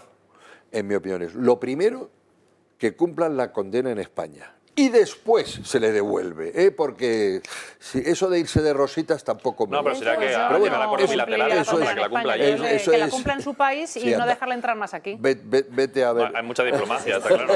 Pero bueno, en cualquier caso... Pero otra cosa es, que es de lo que estábamos hablando, y creo que no estamos tan de acuerdo, porque nada es perfecto, en la imagen, en las campañas y en las personas que no son tan racionales o no digamos que lo están pasando mal, ¿verdad? El extranjero de cambio y la culpa es del extranjero, en los que yo sí evitaría, tendría mucha precaución en crear animosidades hacia otras culturas. Dentro del tema de la inmigración, también tenemos que recordar que el martes se aprobó por parte del Gobierno una modificación del reglamento de extranjería que implicaba esta nueva ley que vamos a ver. España pasa por un momento donde sectores como la hostelería o la agricultura ofrecen puestos de trabajo, pero muchos parados no los aceptan por sus condiciones. Todo ello en una situación donde una dura inflación azota a la nación, con los precios al alza y la gasolina y la luz batiendo récords. Para completar estas vacantes en los empleos, el Gobierno aprueba este martes una modificación del reglamento de extranjería, facilitando que ciudadanos extranjeros puedan incorporarse al mercado laboral de España y así ocupar estas plazas. Esta modificación va a permitir que inmigrantes que lleven 2 años en España, que quieren acceder a la formación en profesiones deficitarias y en situación irregular, lo puedan hacer y si tienen un firme compromiso podrán conseguir el permiso de residencia en España. Unas facilidades que se dan en un gobierno que desde que lo preside Sánchez, más del 70% de inmigrantes ilegales que han llegado en la última década a España han sido con él. Si cogemos datos oficiales, en la última década, más del 70% de la inmigración ilegal que ha llegado en los últimos 10 años, más del 70% de esa inmigración ilegal ha llegado con Pedro Sánchez. Y estamos hablando de más de 200.000 inmigrantes ilegales. Un país donde el 29,6% de los españoles menores de 25 años se encuentran en paro, el peor dato de los 30 países que conforman la lista de la Unión Europea. El gobierno quiere traer más extranjeros en vez de incentivar a los españoles a ocupar estos puestos, y el Foro de Davos asegura que estas medidas mejorarían la economía notablemente. Verdaderamente, el objetivo detrás de esta medida es atraer a personas extranjeras con expectativas salariales más bajas que un español y hacer que la economía siga circulando. Básicamente, la política de inmigración de España no está dictada por sus intereses nacionales, sino por agendas globales marcadas desde fuera. Están convencidos de que la inmigración es una oportunidad para el crecimiento de España y para la sostenibilidad del sistema de pensiones. De hecho, quieren traer a 250.000 personas hasta 2050 para supuestamente mejorar la economía. Pero ¿qué pasa con esos españoles que están en el paro? ¿Realmente el gobierno piensa en ellos? Esto lo vemos sobre todo en aquellos temas, puestos de trabajo, principalmente en sectores como la agricultura o la hostelería, donde ya hay españoles que no quieren trabajar, pero en vez del gobierno fomentar que los españoles quieran trabajar, incentivarlo de alguna forma o suplir todo ese paro que tenemos, ha hecho esta nueva ley. Tenemos un 12 y pico de paro, que es muchísimo, pero yo entiendo que habrá gente que no quiera trabajar, yo qué sé, de camarero, por ejemplo, tal vez porque está recibiendo una subvención por un lado o porque está cobrando el paro y dice, pues por 300 o 400 euros más me quedo en mi casa sentado. No es eso. Pero eso yo creo que es un problema, pero hombre, que también habrá gente en paro que sí que esté buscando trabajo y que pueda ocupar, bueno, bajar ese 12%, ¿no? Patricia. El problema es que si esta medida de verdad solucionase la involución demográfica que tiene en España, pues estaría muy bien, ¿no? El problema es que toda esta gente que... Esto está observado, este nuevo reglamento que indicaba Ana, para inmigrantes en situación ilegal. Y yo no lo entiendo, puesto que a la par se ha venido dilapidando sistemáticamente durante los últimos 10, 15 años la entrada de extranjeros o el regreso de españoles, porque así lo decía la ley a través de nuestra legislación fiscal de impatriados, con formación. Es decir, todas aquellas personas que se fueron, por ejemplo, en 2008, o todas aquellas personas extranjeras, que también nos lo hacen a los españoles cuando nosotros vamos a sus países, donde se exige un contrato de trabajo, una cuenta bancaria abierta, y solo entonces es cuando puedes a lo mejor alquilarte un apartamento, un piso. ¿Por qué no se favorece a esta inmigración legal y con alta formación? Porque realmente esta sí que es la que podría pagarnos nuestras pensiones. Es una desgracia que personas tengan que ser empujadas desde sus países de origen para malvivir, para pasar a formar parte de tráfico de personas en nuestro país. ¿Por qué no se arregla esta legislación que nosotros teníamos fiscal? Existía un régimen de impatriados, lo comentábamos aquí el otro día en esta casa, a través del cual, pues eso, personas con o sin nacionalidad española podían optar a un régimen fiscal mucho más beneficioso que el de tributación de IRPF. Un régimen que permitía que grandes empresas, contratados incluso desde el extranjero y en España, puedan tributar a unos tipos muy bajos. ¿Por qué no atraemos esa riqueza? Si de verdad el objeto es pues levantar el sistema de pensiones, que el próximo gobierno, sea el que sea, va a tener que meter un recorte para desgracia de todos, porque el sistema ahora mismo es insostenible. ¿Por qué no se favorece? ¿Por qué no se favorece, ¿no? la entrada de inmigrantes legales, con formación, que tributen aquí, que traigan su riqueza aquí? Pues ¿por qué no conviene? Porque de nuevo estamos en la cercanía de unas elecciones y es mejor pues decir qué bueno soy, que permito a pobre gente que se gasta sus ahorros de toda su vida para cruzar el estrecho y no poder sobrevivir en España. Sí, Una pena. Sí, un poco al hilo de lo que se ha dicho en el reportaje, ¿no? Efectivamente, en España tenemos casi 3 millones de parados, ahora estamos un poco por debajo de esa cifra, un 12,48, creo que esta mañana han salido los datos, 12,48. Que es curioso, porque un 12,48, si estamos hablando que se han creado muchos puestos de trabajo, que se ha incrementado, bueno, hablamos de estacionalidad, aunque ahora la estacionalidad se llama fijo discontinuo y ya es indefinido, en fin.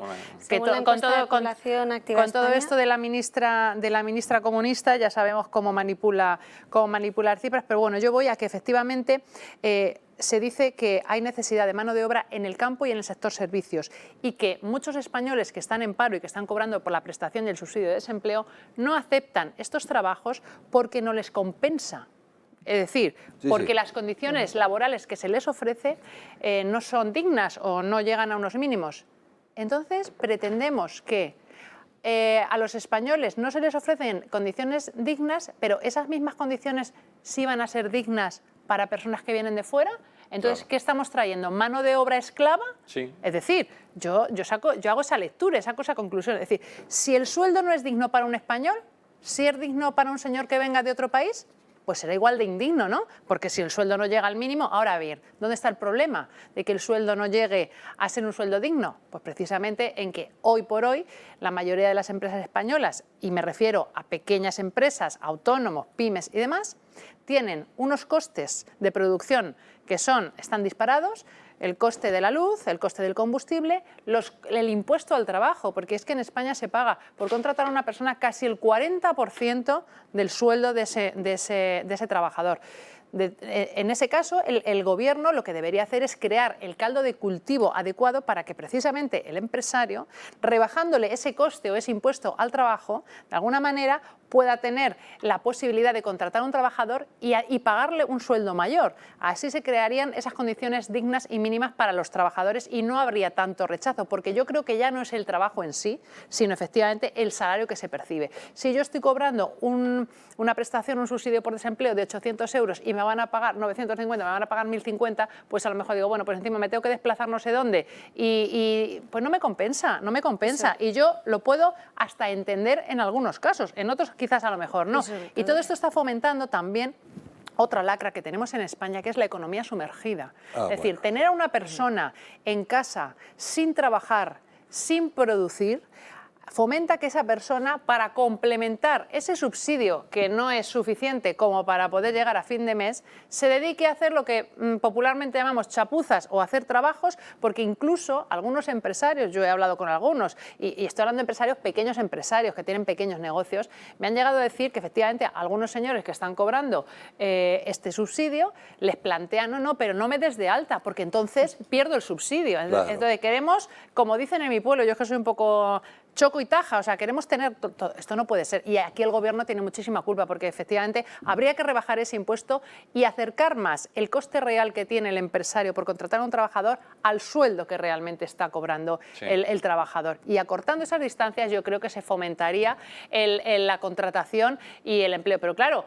si efectivamente tenemos la hucha de las pensiones vacías y necesitamos ese 40% para llenar las pensiones, estamos en un círculo vicioso del que no se puede salir con las políticas de ese gobierno, por supuesto. Y también teniendo en cuenta que hoy el Banco de España certificaba que, por ejemplo, los jóvenes ya no se podían comprar una vivienda. Nos encontrábamos con que el 36% solo tenía una vivienda en propiedad, y son datos que chocan mucho porque estos datos además hacen referencia al 2020, pero si los comparamos con el año 2011, es decir, no han pasado ni 10 años, rozaba el dato en el 70%. Sí, la mitad. Es demoledor, la verdad, este dato. Además es que el tema de la vivienda, hace poco ha salido un informe que la presión fiscal que soporta la compra de vivienda en España yo creo que supera todos los rankings, ¿no? Porque es un 10%, bueno, por el IVA, pero luego, si es, me parece que entre... Bueno, depende, el 10%. Claro, bueno, efectivamente, tú tienes que pagar, si es nueva construcción, pagas el 10%. Pero y luego, si es de segunda mano, 6. No, el 21 nunca lo pagas. ¿Pero habláis de compra? Sí, de compra de vivienda, de reforma. Pero si tú compras la vivienda nueva, un 10% 0% de Y IVA, luego el tipo si reducido, no la pero vendemos si la nosotros- compras segunda mano, dependiendo de la comunidad autónoma donde radique la vivienda, pagarás un 6, un Aquí es un 9, 6, me un parece, 10. en Madrid, me parece. No, sí, en Madrid un 6, pero en Castilla-La Mancha es un 9%, en la Comunidad Valenciana Sí, es un con- 10%, o sea que luego ya estamos igual sobre todo cómo está la generando vivienda de esas cara. diferencias, y a eso súmale luego pues las tasaciones, notaría, Es una el hilera. acto jurídico documentado, es decir, otra serie de impuestos que son adicionales a la compra y que suponen, pues eso, Hay quizás comunidades un 12, un como 13%. la de Madrid, que ha pactado con Sí. Vox el tema también de mi plan de mi primera vivienda, que es que aquellos menores de 35 años que podrán acceder, pues tendrán el 95% de la El aval. hipoteca financiada por la Comunidad de Madrid. Vamos, será... No necesitan Sí, lo, pagar. cual tipos lo cual ha superreducidos. sido un superavance. La verdad que en eso menos mal que se han puesto de acuerdo PP y Vox, porque era una cosa muy necesaria. Como también se han puesto de acuerdo, por ejemplo, ahora que la gente ya no tiene hijos y son los sobrinos los que cuidan de los tíos, etcétera, el incremento de la bonificación sobre el impuesto de sucesiones y donaciones, ¿no? Tanto entre tíos y sobrinos como sobrinos. entre hermanos, Así si es. mal no me equivoco. Bueno, es que esas son las medidas necesarias. Si es que además la izquierda cada vez que dice, no, vamos a subir los impuestos, cada vez que se cometen subidas de impuestos, está bien si es en un momento límite en el que se necesita rellenar las arcas públicas. Por eso Rajoy engañó, dijo que no los iba a subir y luego lo subió porque la situación era crítica y se puede llegar a entender. Pero en un momento como este, en el que tenemos tantos y tantos ministerios, en el que fácilmente se puede recortar el gasto público, oiga, pues recorte el gasto público y baje los impuestos. Hablaba Inés antes de la economía sumergida. ¿Qué mejor manera para evitarla que bajar los impuestos también? Oiga, es que si yo tengo que hacer una reforma en mi hogar, a mí no me merece la pena pagar un 21% de IVA. ¿Quién lo va a pagar? En cambio, si usted lo baja al 10%, ya no le digo al 5%, que sería imposible, ¿no? Pero al 10, al 15%, oiga, pues a lo mejor la gente empieza a tributar más y por ahí hay una gran recaudación, porque recordemos que en concreto este impuesto, al ser indirecto, afecta a todos por igual, ¿no? No diferencia entre diferentes tipos de ingresos en las economías domésticas. Así que bueno, solo con este tipo de medidas, en su mayor parte vía impositiva, es como se mejora, como se da un poquito más de holgura a las economías domésticas que de aquí a final de año lo van a pasar, pues francamente mal. En el Congreso de Diputados, en la Comisión de Hacienda concretamente en la que estoy, lo hemos puesto de manifiesto en reiteradas ocasiones y hemos hablado de la curva de Laffer, pero la izquierda esta teoría no la compra ni la acepta. Y efectivamente, bueno, depende de dónde estés. Si estás muy a la derecha o estás muy a la izquierda, hay que saber dónde estamos. Yo, y no sabemos, soy lo y no más sabemos de dónde izquierda estamos. de No, este pero país. ampliar las bases, es decir, ampliar las bases impositivas es cobrar menos a más gente. Y yo Sí, creo y que recaudar más. en la conciencia colectiva eso cala. Es decir, cualquier persona sabe que si queremos mantener un estado del bienestar, no el de los políticos, el estado del bienestar de los ciudadanos, tenemos que contribuir y tenemos que pagar impuestos. Sí. Ahora, ¿dónde está la justicia fiscal? Claro. En pagar cuántos impuestos. Para poder exigir al ciudadano que paga impuestos, lo primero que tengo que hacer yo como político es ser austero y dar ejemplo, la ejemplaridad.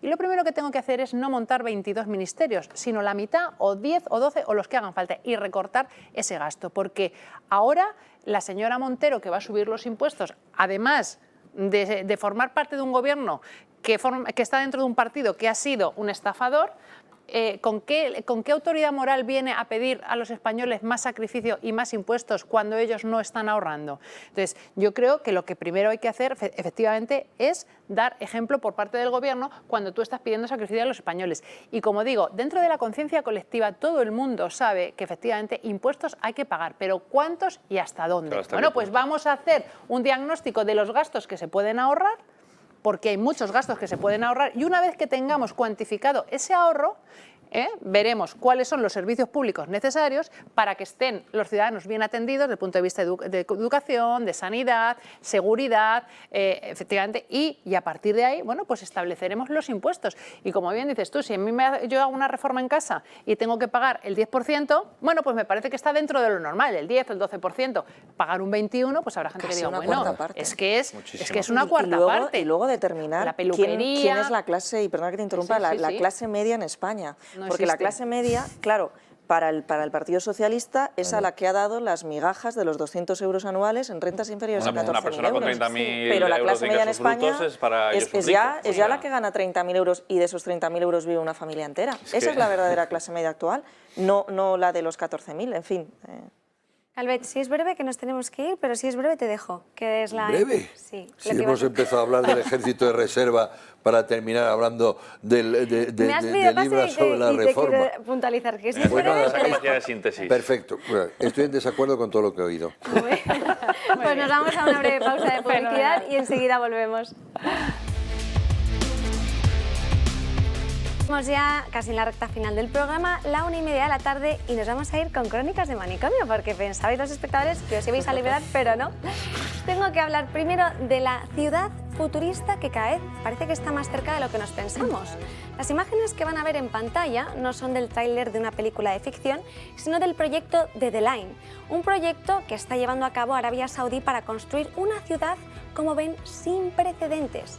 The Line funcionará con energía 100% renovable y se llama así porque la ciudad va a construirse en línea recta, de forma que estará encajada entre dos espejos y contará con 170 kilómetros de largo y 200 metros de ancho.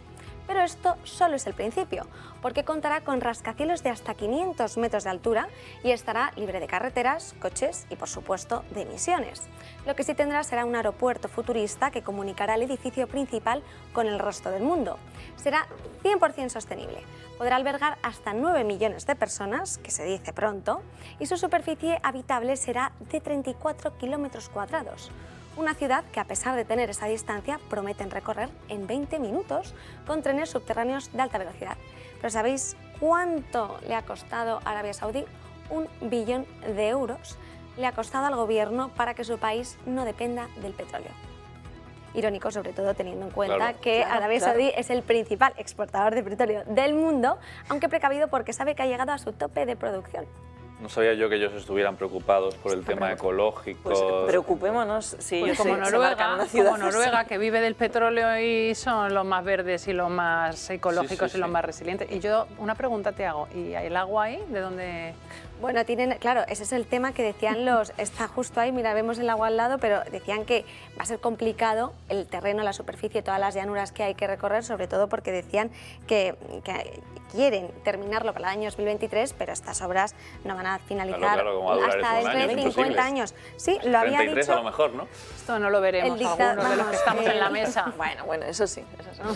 Y va a contar también con una granja vertical, su propio estadio de fútbol, un puerto deportivo cubierto. Es de película. Es de película. ¿Y por qué se hace así en una sola línea? Que es que no sé, me llama mucho eso la atención. ¿Por qué no es un cuadradito? Yo creo que para albergar temas de espacio. Yo creo que a nivel de como quieren poner todas esas árboles flotantes y quieren hacer que todo esté interconectado, porque al final quieren que todos los sectores, todas las plantas se conecten unas a otras. Por eso lo han hecho en línea recta, para que lo puedan hacer mejor.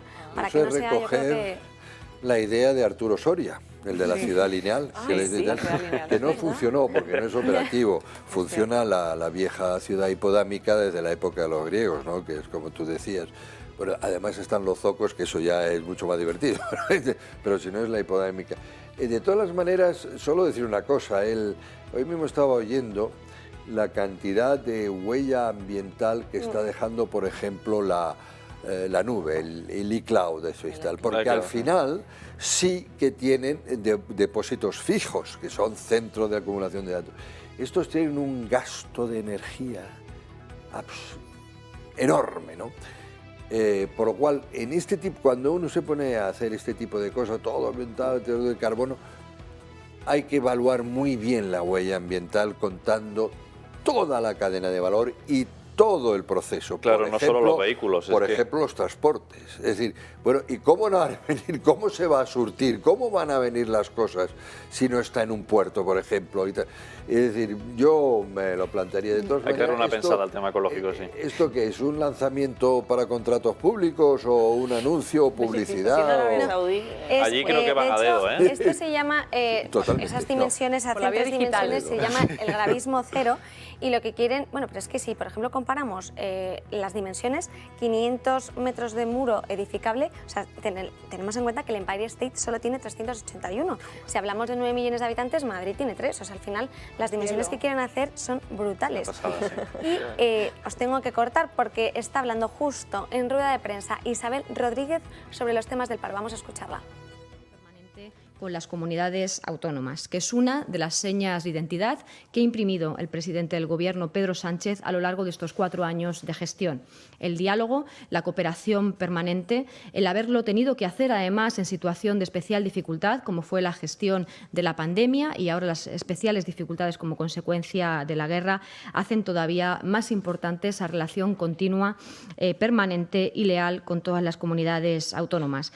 Estamos en una semana, les hablaba de las 3 reuniones del día de hoy, en el mismo día de ayer también hubo una reunión importante con Cataluña. En la tarde de ayer también una reunión bilateral con la Comunidad Autónoma de Canarias, donde además se produjeron también transferencias importantes. También en el día de ayer una multisectorial, es decir, con todas las comunidades autónomas relacionadas con la política fiscal y financiera, que se celebró en el día de ayer. Esta misma tarde celebraremos también en el Ministerio de Política Territorial la Comisión Nacional de la Administración Local. Mañana mismo volvemos a reunirnos con las comunidades autónomas en la Comisión de Asuntos Relacionados con la Unión Europea para compartir con ellas también el programa de la Presidencia española de la Unión que está trabajando el Gobierno.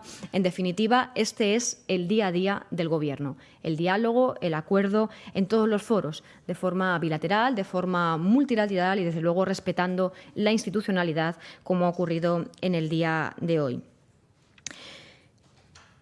Bueno, al principio hablaba también de los buenos datos del paro que habían arrojado, que eran muy buenas noticias, sobre todo para los jóvenes, y que era gracias a la reforma laboral.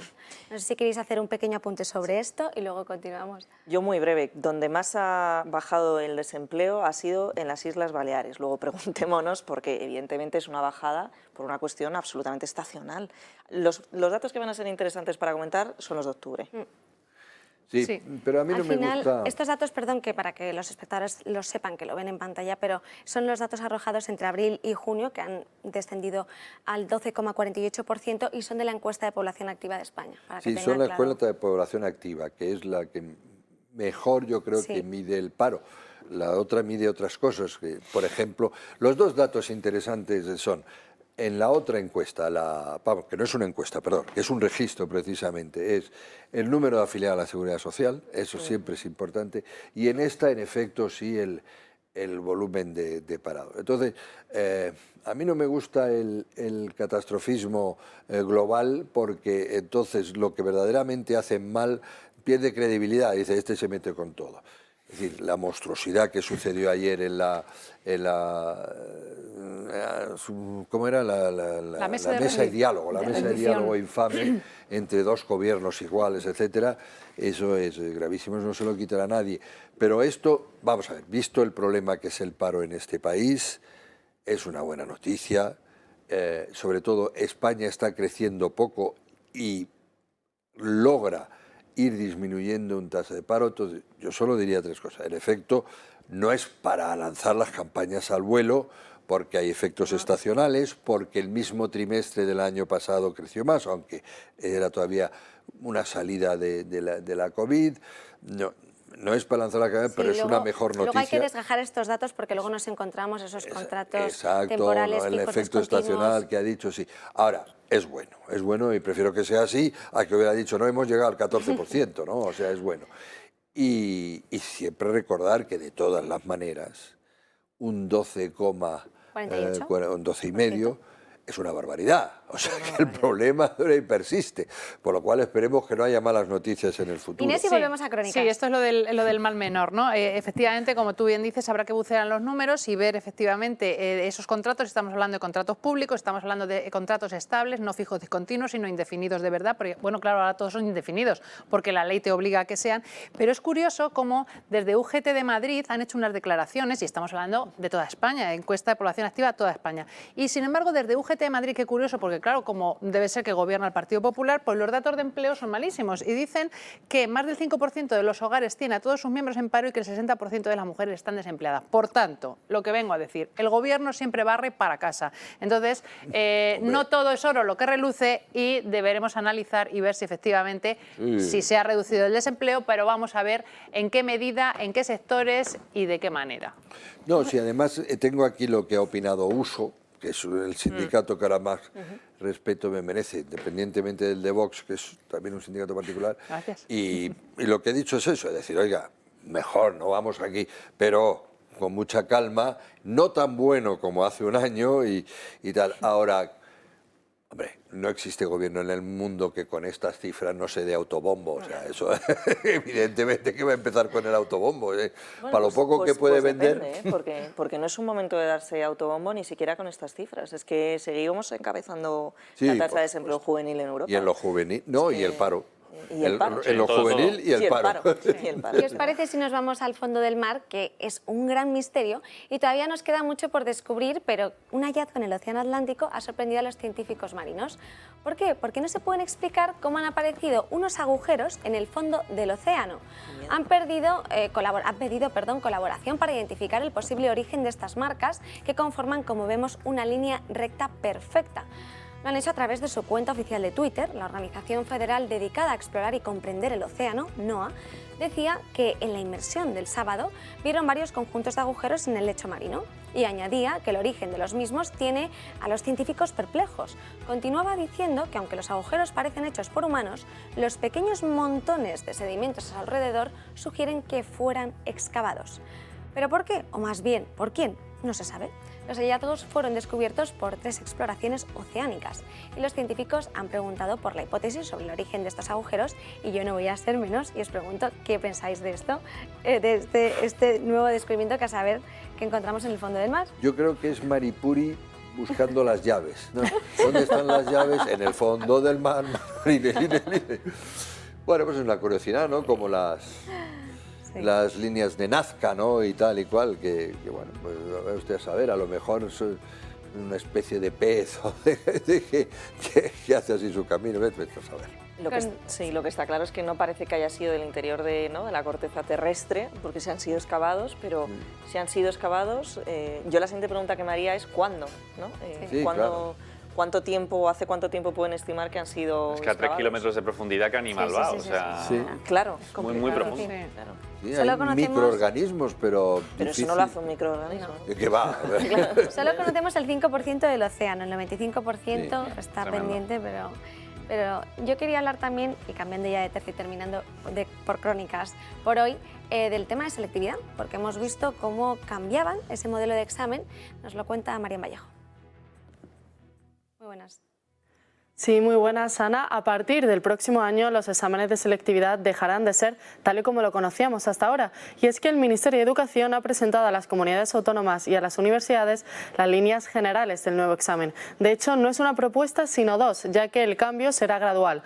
Hasta 2026 seguirán estando los 4 exámenes obligatorios de filosofía, historia, la materia elegida por el alumno y uno nuevo, el de destrezas asociadas al ámbito lingüístico. Sin embargo, será a partir de ese año, el 2026, cuando empiece el cambio. Y es que el alumnado tendrá solo 2 pruebas, una de madurez que puntuará el 75% de la nota y otra más específica que puntuará el 25%. ¿Y qué pasa si cogemos ahora mismo un examen de 2018? Pues efectivamente que ya no valdría, porque el Gobierno pretende también eliminar todos aquellos contenidos que supongan una memorización solo para esa prueba. Lo que sigue sin llegar es un examen único para todo el territorio, algo que junto al énfasis en la madurez ha sido duramente criticado por la oposición. En política educativa, hace mucho tiempo que Pedro Sánchez ha renunciado a la cultura del esfuerzo como el pilar fundamental en nuestro sistema educativo, equiparando el aprobado con el suspenso. Estamos hoy ante una nueva oportunidad perdida, ante la presentación de una EBAU que no es una EBAU única para todo el territorio español. El no existir una EBAU única, como le plantea el Partido Popular, al final lo que hace es que no haya igualdad de oportunidades a la hora de elegir universidad y los estudios que cualquier estudiante en nuestro país quiera cursar. Como decimos, es una oportunidad perdida de avanzar en la igualdad de oportunidades y sobre todo en la educación de calidad. Y es que estamos ante una nueva medida del Gobierno muy polémica, ya que parece que menosprecia cada vez más el esfuerzo.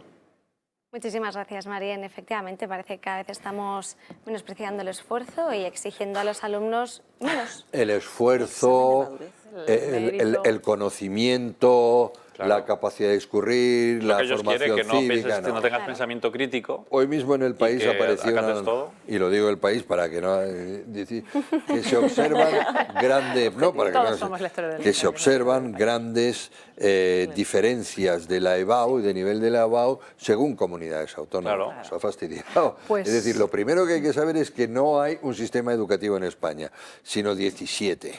Y además en comandita. ¿Y a cuál peor? Sometidos a una ley CEAL que es un arma de destrucción masiva de la educación. Entonces, mire usted, todo lo que usted me cuenta, ¿qué es eso? Un examen de madurez. Es decir, es una cosa... Lo que pasa es que es terrible lo que eso empobrece una nación y además empobrece la vida de las personas, porque, bueno, le darán un título, pero después se tiene que ir a pelear y a competir de verdad con quien tiene que saber. Y le darán un título de abogado y acabará como muy mucho de cartero. El examen de madurez habría que ponérselo al gobierno, a ver si lo supera. Eso en primer lugar. En segundo lugar, veremos qué es el examen de madurez, si es madurez en que sé mucho de género y cosas de estas, o a qué se referirá. En segundo lugar, el memorizar contenidos, dicen que no hay que memorizar, sino que hay que aplicarlos, pero si primero no los acumulas y no los memorizas, ¿cómo los vas a aplicar luego? Es decir, un mínimo tendremos que tener de contenidos. También me gustaría decir que mientras que oye, me parece muy bien lo que acaba de decir doña Cuca Gamarra, que efectivamente para de alguna manera poner en pie de igualdad a todos los españoles, que las pruebas de selectividad, a mí me gusta más hablar de selectividad que de EBAU, porque en selectividad lo que haces es seleccionar, ¿no? Y se supone que lo que seleccionas es de los mejores a los mejores, ¿no? Que las pruebas de selectividad, ya que en España tenemos distrito único universitario, sea la misma para toda España, pero yo no sé si en España ha habido alguna vez pruebas de selectividad únicas en toda España. Yo creo que cada comunidad autónoma, entonces me parece muy bien, y le digo bienvenido a Vox, le digo a la señora Cuca Gamarra, bienvenido al PP, que efectivamente implanten, si el día de mañana hay una alternativa y hay un cambio de gobierno, que se implante este sistema único, porque no tiene sentido que con un distrito único universitario haya 17 exámenes y que, por ejemplo, si el nivel de exigencia en la EBAU de Madrid es superior al de la EBAU no sé, de la Comunidad de Castilla y León o de la de Murcia, que ese alumno se quede con una nota inferior y compita con otros para el mismo distrito universitario. Hoy he escuchado, no recuerdo dónde, pero que hablaban que efectivamente un porcentaje muy alto de los estudiantes que están en Salamanca estudiando medicina son de otra comunidad autónoma, no son de Castilla y León, no sé si eran de Andalucía, me parece. O sea, un porcentaje altísimo. Por tanto, me parece muy bien que haya movilidad, pero claro, que la movilidad de alguna manera sea dando la igualdad de oportunidades, volvemos a lo mismo, a todos y de la misma forma, ¿no? Sin discriminaciones de ningún tipo. Yo creo que eso lo intentó Bert. Ahora mismo te dejo, padre. Lo intentó Bert y por supuesto a la vista de eso es elemental. Yo además soy agradecida víctima del sistema porque yo hice el bac francés, es decir, y por lo tanto está el famoso bac, que es a la misma hora las mismas preguntas a todo el mundo y tal y cual. Y en Francia hay castolas, no hay problema. Usted puede estudiar, pero viene a hacer el bac y entonces ya veremos. Eso es elemental, pero eso es lo que es imposible. Eso es lo que, o sea, políticamente imposible porque este país ha sido desguazado. Patricia. Yo solo dos consideraciones. La primera, que esta ley, de nuevo, es una oportunidad electoralista más, puesto que su momento de aplicación será a partir de la primavera del 2024 en adelante, luego quizás ni lo llegamos a ver, esperemos. Y la segunda, ¿alguien ha pensado en la discriminación que esto va a suponer para los hombres? Hablamos de un examen de madurez. A esa edad que yo recuerde, las niñas eran más maduras que los niños. Todavía no he visto en concreto cómo se va a aplicar, cómo se va a materializar este examen, pero a lo mejor no es el criterio más idóneo sobre la base de una igualdad sobre los españoles. Salen. Pero los niños a partir de ahora van a decidir que son mujer, por lo menos un añito, y por lo tanto ya el nivel medio... Pero el examen de madurez, yo claro, no soy de esa época, yo creo, no sé, pero cuando se hacía lo de PREU y todo eso, que esto es antes del COU, yo creo que sí existía ese examen de madurez. Es decir, están rescatando viejas glorias de otras épocas pretéritas. Eso no lo sabía. Fíjate. Creo que sí, Eso no lo existía. sabía. ¿Y en qué consistía? Eso hay que Pues verlo. no lo Sí, hay sé, que ver en qué pero consistía. he oído hablar de ello, con lo cual rescatan políticas la política de vivienda, por ejemplo, de la renta antigua, que es lo que quieren imponer porque quieren Eso no lo limitar los demonizan, alquileres, y rescatan, por ejemplo, los exámenes de madurez, que también son de la misma época, y luego ellos dicen que los demás somos no sé qué. No quiero hablar, pero me estáis entendiendo perfectamente. Yo lo ¿no? tenía que haber conocido porque soy del 68, el BAC del 68, mayo 68. Y mis amigos españoles, entonces, que pasaban en aquella época eso único, a lo mejor tenía madurez, le preguntaré si se acuerdan. Sí. No sabía que había ya, que existía que ya. estáis ¿no? hablando de madurez, me gustaría ver en las imágenes de qué ha hecho Vogue a Zelensky y a su mujer en medio de la guerra de Ucrania. Es decir, una quinta parte del territorio está ocupado por el ejército ruso. A diario un montón de ciudades sufren bombardeos. Nos encontramos que esto lleva ocurriendo desde el 24 de febrero y en medio de esta guerra, estas imágenes que recuerdan más a un anuncio del Corte Inglés que a otra cosa. Sí, parece que no... Bueno, pues al final habrán ofrecido hacer el reportaje, pero sí es verdad que en una situación de guerra a lo mejor no es lo más indicado, ¿no? Pero bueno, el postureo está a la orden del día hasta en tiempos de guerra, Me ha recordado ¿no? a las redes sociales como O en incendios, ¿no? Que también te ponen... Y han montado, voluntariamente está claro, una campaña internacional poderosísima, se está paseando. Aquí tuvo primera plana del país y todo eso, sí. Hombre, que sea acertada, que elija eso. Hombre, la alternativa está la famosa foto de doña Margarita Robles, vestida con casco y tal y cual. Que no tampoco, pero ni uno ni otro. Sí, ¿sabes? no sé con qué quedarme. ¿Hay alguna campaña benéfica? Es decir, ¿los ingresos que obtenga Vogue por este reportaje se van a destinar a, por ejemplo, alimentos o a enviar ayuda humanitaria a Ucrania? Bueno, si es por esa causa, pues me parece muy bien, ¿no? Sí. Si no, bueno, como este señor también se ha dedicado al mundo de la farándula antes de ser presidente y es actor, pues quizás es un poco de formación profesional, ¿no? Y la soft diplomacy, no la diplomacia blanda que se dice. Es más fácil juzgar que pensar, vamos también, a no solo han sido dejarlo... el presidente, porque también nos encontramos que muchos ciudadanos lo que hacen es salir de fiesta. De hecho, en este reportaje he podido comprobar cómo hay hasta 3 discotecas abiertas, una muy cercana de la playa donde hay una zona donde pone prohibido pasar porque hay peligro de granadas, pero están convencidos de que la guerra les ha enseñado a vivir cada instante de la vida y que hay que disfrutarla. Entonces son, unas declaraciones y testimonios de 3 mujeres que son propietarias de varias discotecas dentro de Ucrania. Y muchas cosas más, o sea, Ucrania está participando en el Campeonato Europeo de Fútbol, en los mundiales, está en Eurovisión, o sea, hay una parte de Ucrania, que serían las 4 quintas, si tú dices, hay una parte de Ucrania que no es que viva ajena a la guerra, pero que ha decidido vivir normalmente. Bueno, y que lleva así muchos años. Porque desde que Rusia abandonó la idea de coger Kiev. Desde 2008. Que no se nos olvide, o sea, quiere decir que es una cuestión, la cuestión bélica, bueno, pues ahora se le ha dado más importancia internacional, ha sido mucho peor la invasión que ha hecho Rusia, pero el conflicto bélico en el Donbass, en fin, lleva años y años. Sí. Y respecto a esta portada de Vogue, me uno a lo que decís, si va a utilizarse para ayudar, etcétera, etcétera, pues estupendo, ¿no? Y si no, pues la verdad es muy difícil, ¿no?, ponerse en contra como opinión pública de Zelensky, pero si de verdad no lo ha destinado a eso, no me parece correcto, en ningún punto. No lo sé, eso ya lo que destinó. Los que ganaron el Festival de Eurovisión creo sí que dijeron que lo destinaban a ayuda. Todo eso pertenece a lo que se llama eso, la diplomacia blanda de un tal NYE, los Arannay, en que, bueno, pues vendes marca país, vende tal, somos un país moderno, somos un país con capacidades de ser tan europeo como el que más, etcétera, ¿no? También parte de eso. Después no lo sé a lo que lo destinarán, pero como el Zelensky no creo que tenga problema de dinero. Visto cómo funciona Ucrania, pues tendrán la inteligencia de destinarlo a algo populista también. Antes de acabar el programa, de que ya quedan escasos minutos, hablarles del futuro de 10.000 guardias civiles que están pendientes por el Supremo y que el Alto Tribunal tendrá que decir también en octubre sobre la destitución de los coroneles de los Cobos y Corbyn. La destitución de Diego Pérez de los Cobos como jefe de la Comandancia Civil en la Comunidad de Madrid generó una gran polémica y una gran preocupación, al igual que la del coronel Manuel Sánchez Corbí como jefe de la Unidad Central Operativa. Y es que Marlaska llegó a afirmar en el Congreso de los Diputados que se trataba meramente de una cuestión de confianza.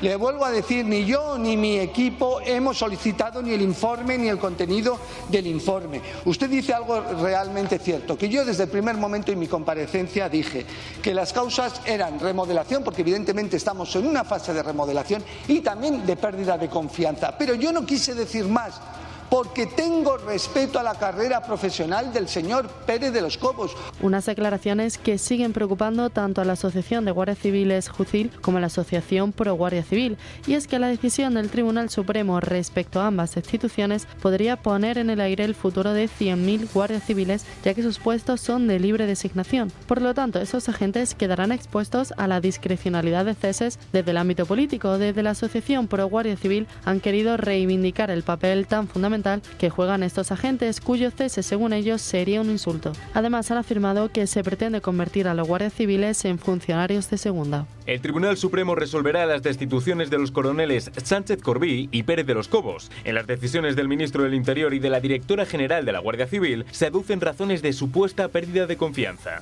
Los 10.000 puestos de trabajo de libre designación en la Guardia Civil necesitan estar debidamente motivados para su adjudicación, y sin embargo los guardias civiles que los ocupan podrían ser cesados con solo alegar pérdida de confianza. Ambas asociaciones defienden que para la destitución de los agentes en la Benemérita es necesaria una justificación argumentada, pero sin embargo Marlaska los vuelve a dejar una vez más en la estacada.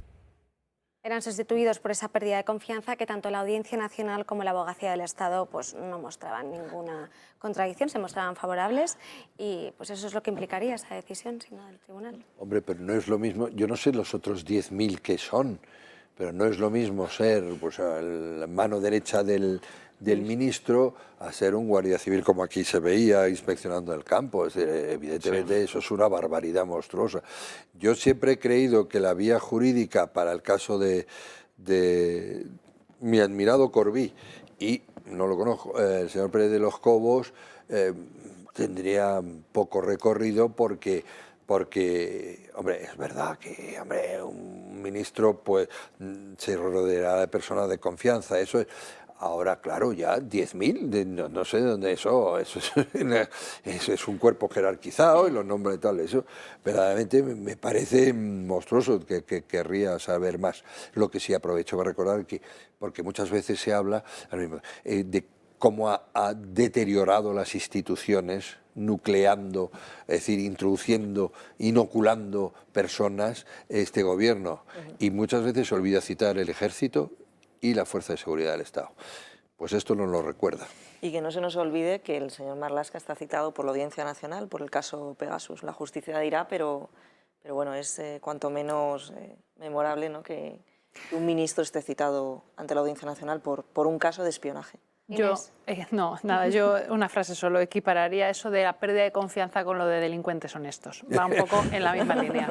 No, si fue por investigar el 8M, además por orden del juez, o sea que ni siquiera que el estado de policía judicial, recordemos, ¿no? Porque claro, pero como aquello fue tan... Como en media pandemia lo sabían, congelaron los datos ese fin de semana para que puedan celebrarlo, es que todo indicaba que había que investigarlo. Pero pérdida de confianza es por lo que se han cargado también al Enrique Santiago, la señorita. Eso ya peleas entre ellos. Ya, pero ahora hay que reforzar el del PCE fuera y metes una Podemos. Por supuesto, pero me parece que la pérdida de confianza es otra cosa distinta. Es decir, tú efectivamente puedes alegar pérdida de confianza, pero tienes que argumentar por qué has perdido la confianza. ¿Cuál ha sido el motivo que te ha llevado a esa conclusión de perder esa confianza? Porque si tú tienes nombrado a un señor que lo has nombrado porque es un señor de tu confianza, ¿por qué deja de serlo? Tendrás que argumentarlo, no es por el hecho de que es tu palabra contra la suya. Tú tendrás que decir, pues mire, ha ocurrido esta serie de acontecimientos, me ha fallado en esto, por tanto yo he perdido la confianza en este señor y le ceso. Pero lo que no, pero claro, como el motivo es que no le ha dado una información que no se la podía dar,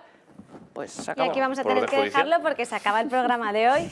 Ha sido un placer compartir la mesa con todos vosotros. Mañana más y mejor a las 12. Esta tarde la redacción abierta con Horcajo. Y por favor, inscríbanse en el Club de Amigos para que podamos seguir con estas noticias. Llamen al número que aparece en pantalla, 91 616 24 64, 91 616 24 64. Que tengan un muy buen día.